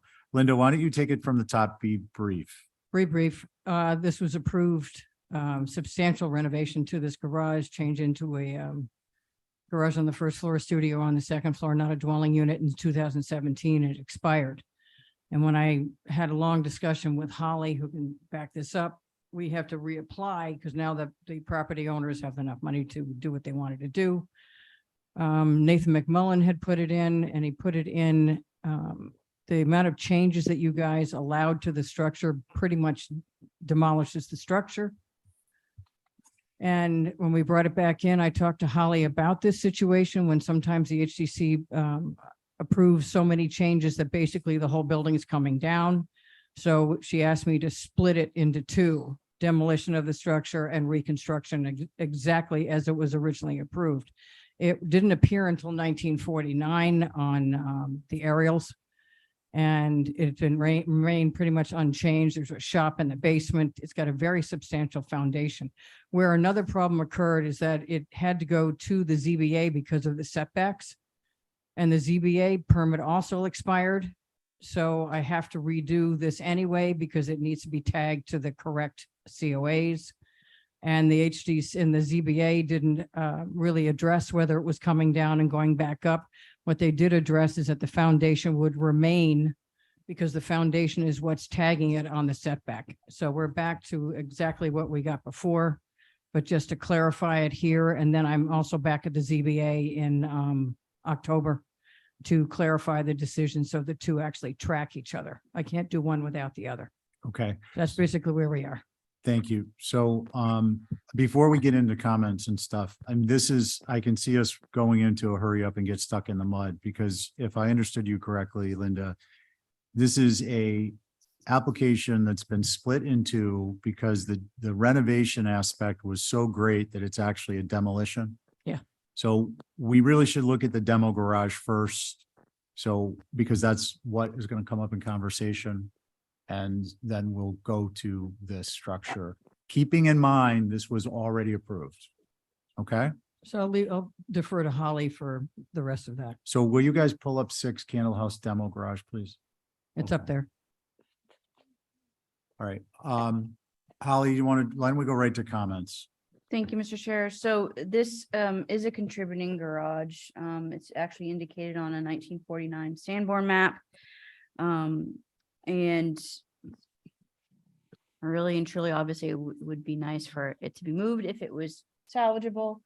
However, obviously, based on the previous approved plans for the changes to it, this is where it would be helpful to know the difference between what's being retained and what's being demolished. And I will say there's a couple architects out there, not to name any, but do a pretty good job about including what is actually being retained and what's being removed. So basically, yes, it is contributing, but I'm not sure if it's salvageable in this condition that it's shown. Okay, and I've got a question for you, Holly. You're saying contributing in the sense that this is age-related contributing? 50, yeah. age related, that's not without, looking into a survey. Right. There is none that I could find. Well, there is an HGC survey, but obviously at the time in 89, it would indicate that it's non-contributing, If you look at the picture right there, but it is not. that foundation by the ZBA is required to remain because that is what's tagging the setback. Okay, we don't want to get into ZBA stuff. Thank Yeah, you. but that's remaining. Are there any abutters? Mickey? Noting that, I'm obviously objecting, he's Linda not in a butter, objects. it's not an agreed party, as the law requires. Okay, we gotcha. Considering the proposed changes, we're generally okay with this. It'd be nice if there was some materials that could be salvaged, but that's up to the applicant. So that's it. Thank Okay, you. thank you, Mickey. Okay, there are any questions on this application? Without looking at the sky? Are we on the demo? We're on, yeah, yes, we're on the demo. I clearly articulated, we went off the initial one because No, just the no, he said materials. reuse Materials, I think there's something in there. materials. So we're on the demo because that typically precedes a reuse of the property. So we're just falling into how we normally do things.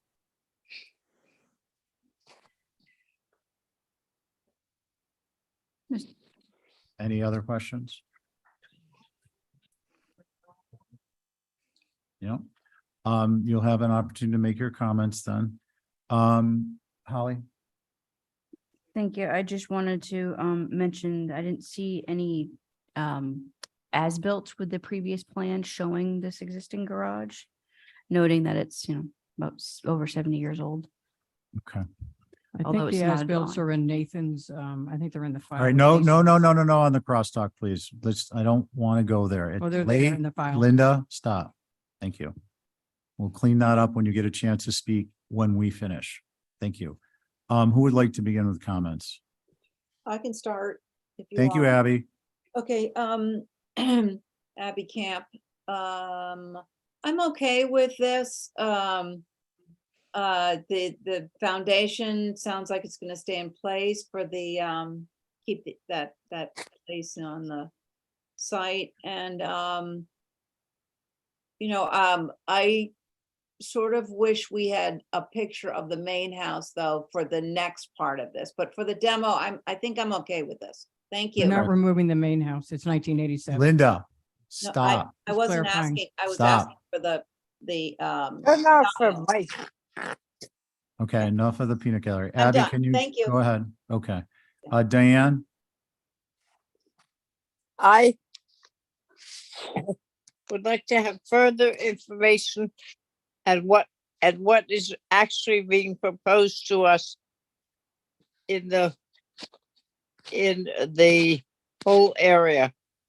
The pictures that are offered to us are not enough. I don't know really what they want. Do you want to get rid of the building altogether, demo it, or repair it? Okay, so Diane, just to clarify, this is for Yep. this is for a demo of the garage.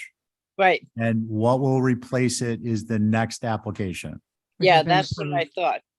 So I'm Okay. not going to give you an answer until I see what the next thing is proposed. Okay, I understand. Val, do you want to comment now or do you just want to? No comment. Okay, Joe? Yeah, Joe Paul here. I have no problem with the demo based on the previous approval, which essentially constituted a demo, and that this application is a technical application essentially. And that was previously approved to be demolished essentially in 2017. And the board hasn't substantially changed since then. And so I would support the demolition of this structure based on the previous approval. Okay, thank you, Joe. I agree with Joe, and I would add that I think we need to make a clear delineation between a contributing structure that is contributing in the sense of its age as the sole criteria and a structure that is contributing for other reasons of the three-legged stool being contributes to character and setting and or is associated with architect or well-known person of the community along those lines. So having said that, I think that this is appropriate. Closing comment, Mr. Chairman? I think Quickly. you'd be better off if you don't, and I would suggest we move to a motion. Yeah, I would motion to approve as submitted. Okay, on this motion, Joe, Aye. Abby, Aye. Dan, Aye. Val, I'm gonna abstain, I guess. you can say, Abstain. yeah, sure, I get it. Val, and and I. So, that carries 4 in favor, 1 abstention, Val Oliver. And now we're going to move to the previously approved set of drawings that were the renovation / replacement of this structure. And I'm just asking for basically a reissue, Mr. Chairman, of Right. the 2017. Gotcha. And that one does have the existing and all the rest of it in it. We have an option. We have 2 options on this. One, we can move forward with a full review, or we can be consistent with our previous and longstanding, and I don't have a horse in the race, obviously, or I would recuse. That if something was previously approved by a prior board, that we, unless a material omission occurred, that we approve it as a matter of course. How would we like to proceed? Same board.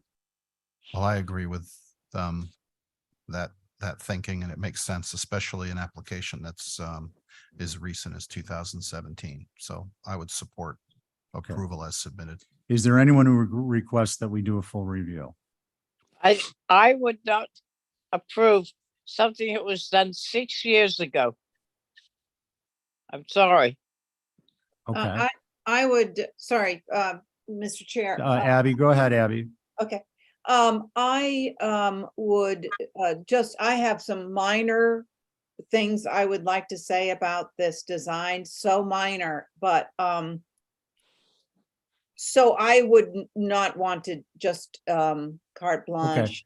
you So know. what we're gonna do is, I mean, I'm just gonna register, as chair, it's appropriate. We have 2 members who want to discuss it, so we're gonna discuss it. I think I made the position of the commission otherwise known. So why don't we open this up? Pull it up, it's up. I think at this point, it would be beneficial to everyone to simply have the 2 members who had a concern state their concern, and we move on.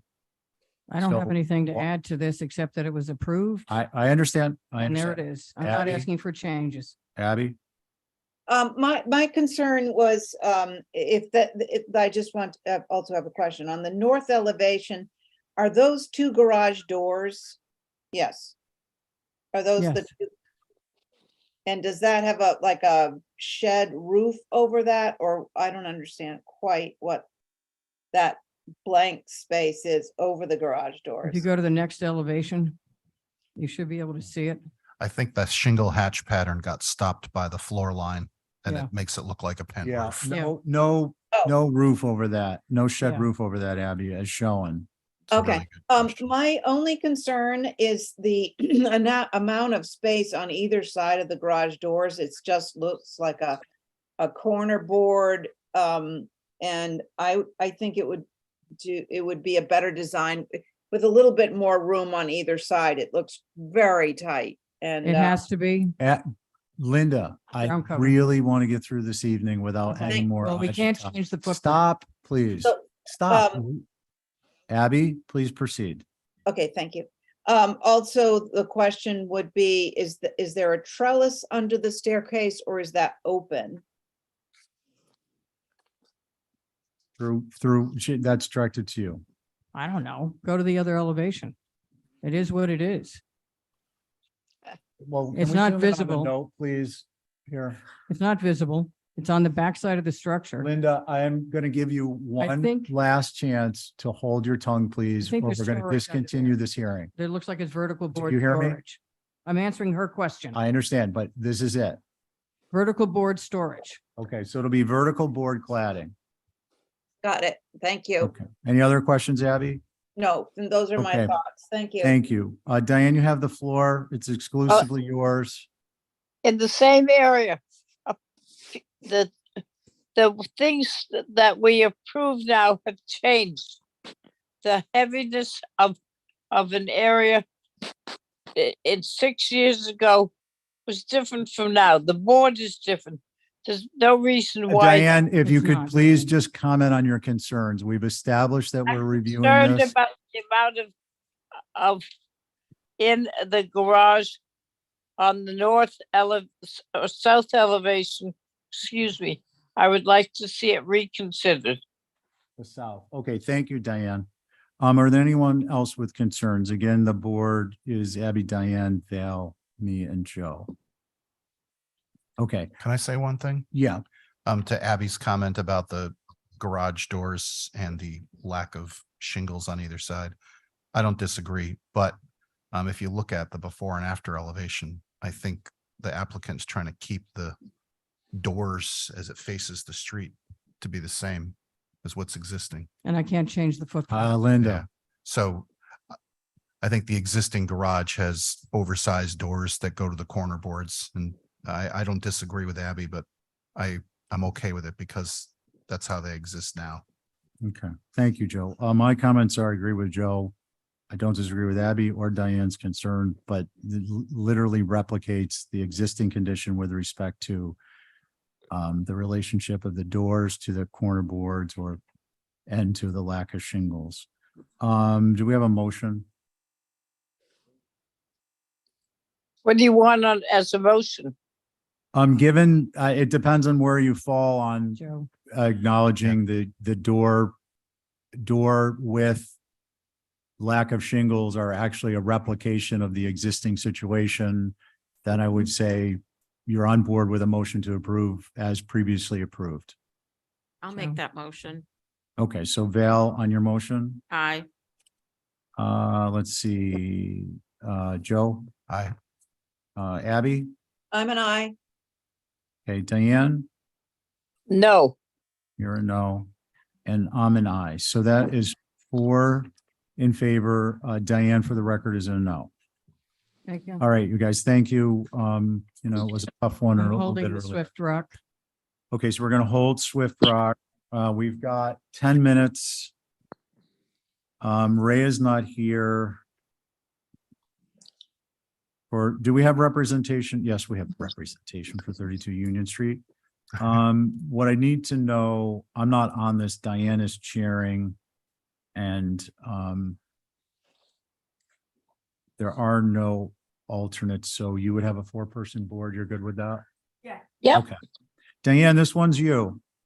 Actually, this one and the next 2 are you Heavens as too. chair. All right, so we're going to do 32 first, right? Yep. Okay. Who is representing them?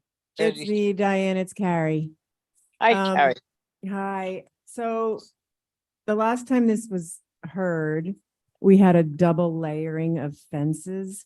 The existing white type 2 fence at the very end of the driveway.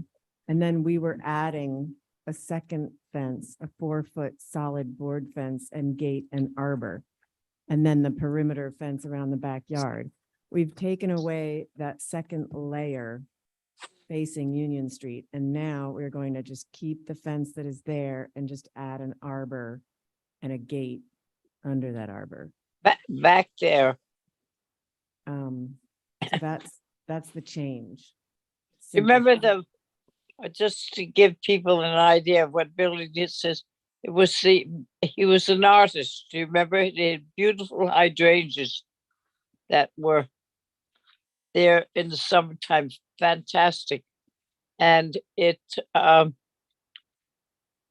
that's the way it was. So what would you like to change? We're revising our original application to just be an arbor in the existing type 2 fence. So we'll have gate in the arbor, and then of course hedges. The idea is to create some privacy in the backyard. Painted The white. application still includes the 5 and 1 in the backyard, but up against the hedge in the inside. Up against the way back, right? Yeah. Yep. Okay. So, who would like to start on this? I Okay. would motion to approve as submitted. I would All right. agree Well, if it's white, it's white, right? Yeah. To match, yeah, Right. okay. sorry, is the fencing in the back part of this application?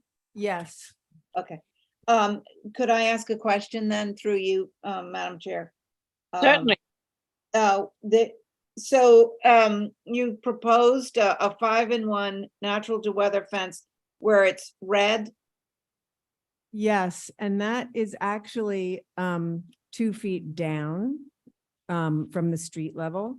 So from the street level, if you ever saw it, it would read as a 4-foot fence, but there is a hedge perimeter around the backyard as well. So that was my next question.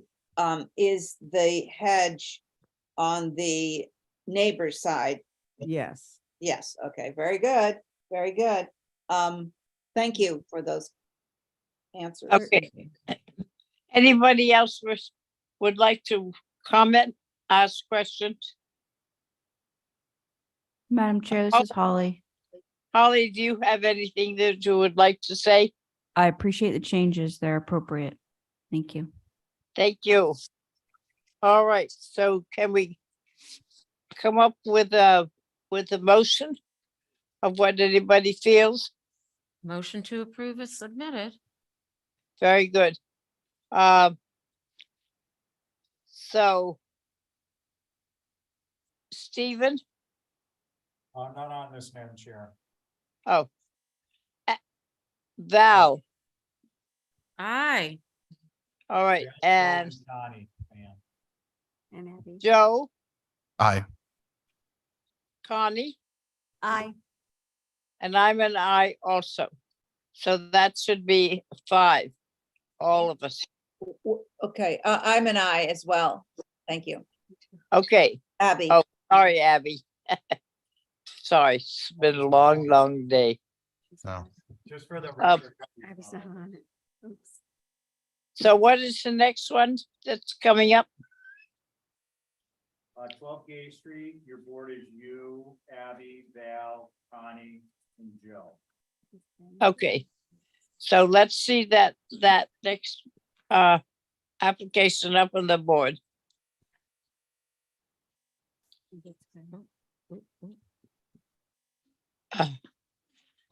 Is Ben with us? I think this would be the last one now. Okay. So we have somebody who would stand for it tonight? Yeah, I'm here. Diane. Okay, well, let's see where we are and what you propose. Sure. So last time we talked about this, I'm proposing to add screens to a previously approved porch on this structure. This is the old silk mill on Academy Hill. When we last looked at it, these are the approvals. When we last looked at it, there was some question on the paneling of the porch and how that was being detailed. And I referenced an example on Quinn Street, which I've provided as a photograph to showing the beadboard panel detail. And then Mickey and his group suggested that I reduce the amount of trim within the screening, which I've also done on the updated plans. All right, thank you. Holly. Thank you, Madam Chair. So again, for the record, this is an individually significant Greek revival. It's the old Atlantic Silk Company, and it was turned into a guest house. It's duplex. It's built between 1835 and 1836. So first off, appreciate the precedent of 10 Quint Street. I had a chuckle, Ben. You put Quincy Street on the PDF. I thought that was funny. It's a good example, even though that porch was just redone. does not have the screens though. So I'm having a hard time understanding the screen panel additions, and maybe that's just how it's rendered, but I do think that the proposed bay proportions mimic that of the updated Quint Street porch with the larger posts. And I just want to notate for the record that the 10 Quint Street is a little bit more, it's about 60 years older and with a federal influence than the structure in question. So I was curious if there was any other examples within the old historic district specifically that would be more of a Greek revival that would have this example of a precedent. Be nice, but again, I do think the posts and how you've handled underneath look a lot better and more appropriate. It's more or less how the screens are going to be done, because again, the one on Quinn Street does not have screens. So those are my comments, Madam Chair. Thank you. Oh, thank you. Can I ask you one question, Holly? On that smile window, whatever you want to call it, of it in the underneath the roof walk, do we see many of those downtown? I don't remember seeing a lot of them in that particular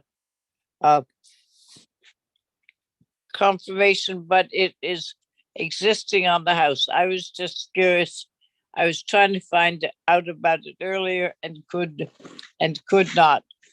So I hadn't seen many of them. So Mickey, what do you have to say about this? He's not here. He's not here. Okay. So who would like to make a comment about the posts on the porch and what you feel about them? I have a question for the applicant. So I don't actually see the screens. Are they between the posts? So we're still looking at the previous approval. We haven't gotten far enough down the application here yet. Pages 23 and 24. Yeah, sorry, you guys asked for a lot of stuff, so it's hard to get all in the application. So what's before us right now? Just the columns or the bump out, the sun porch? There you go. Here we go. Oh, but it's sideways.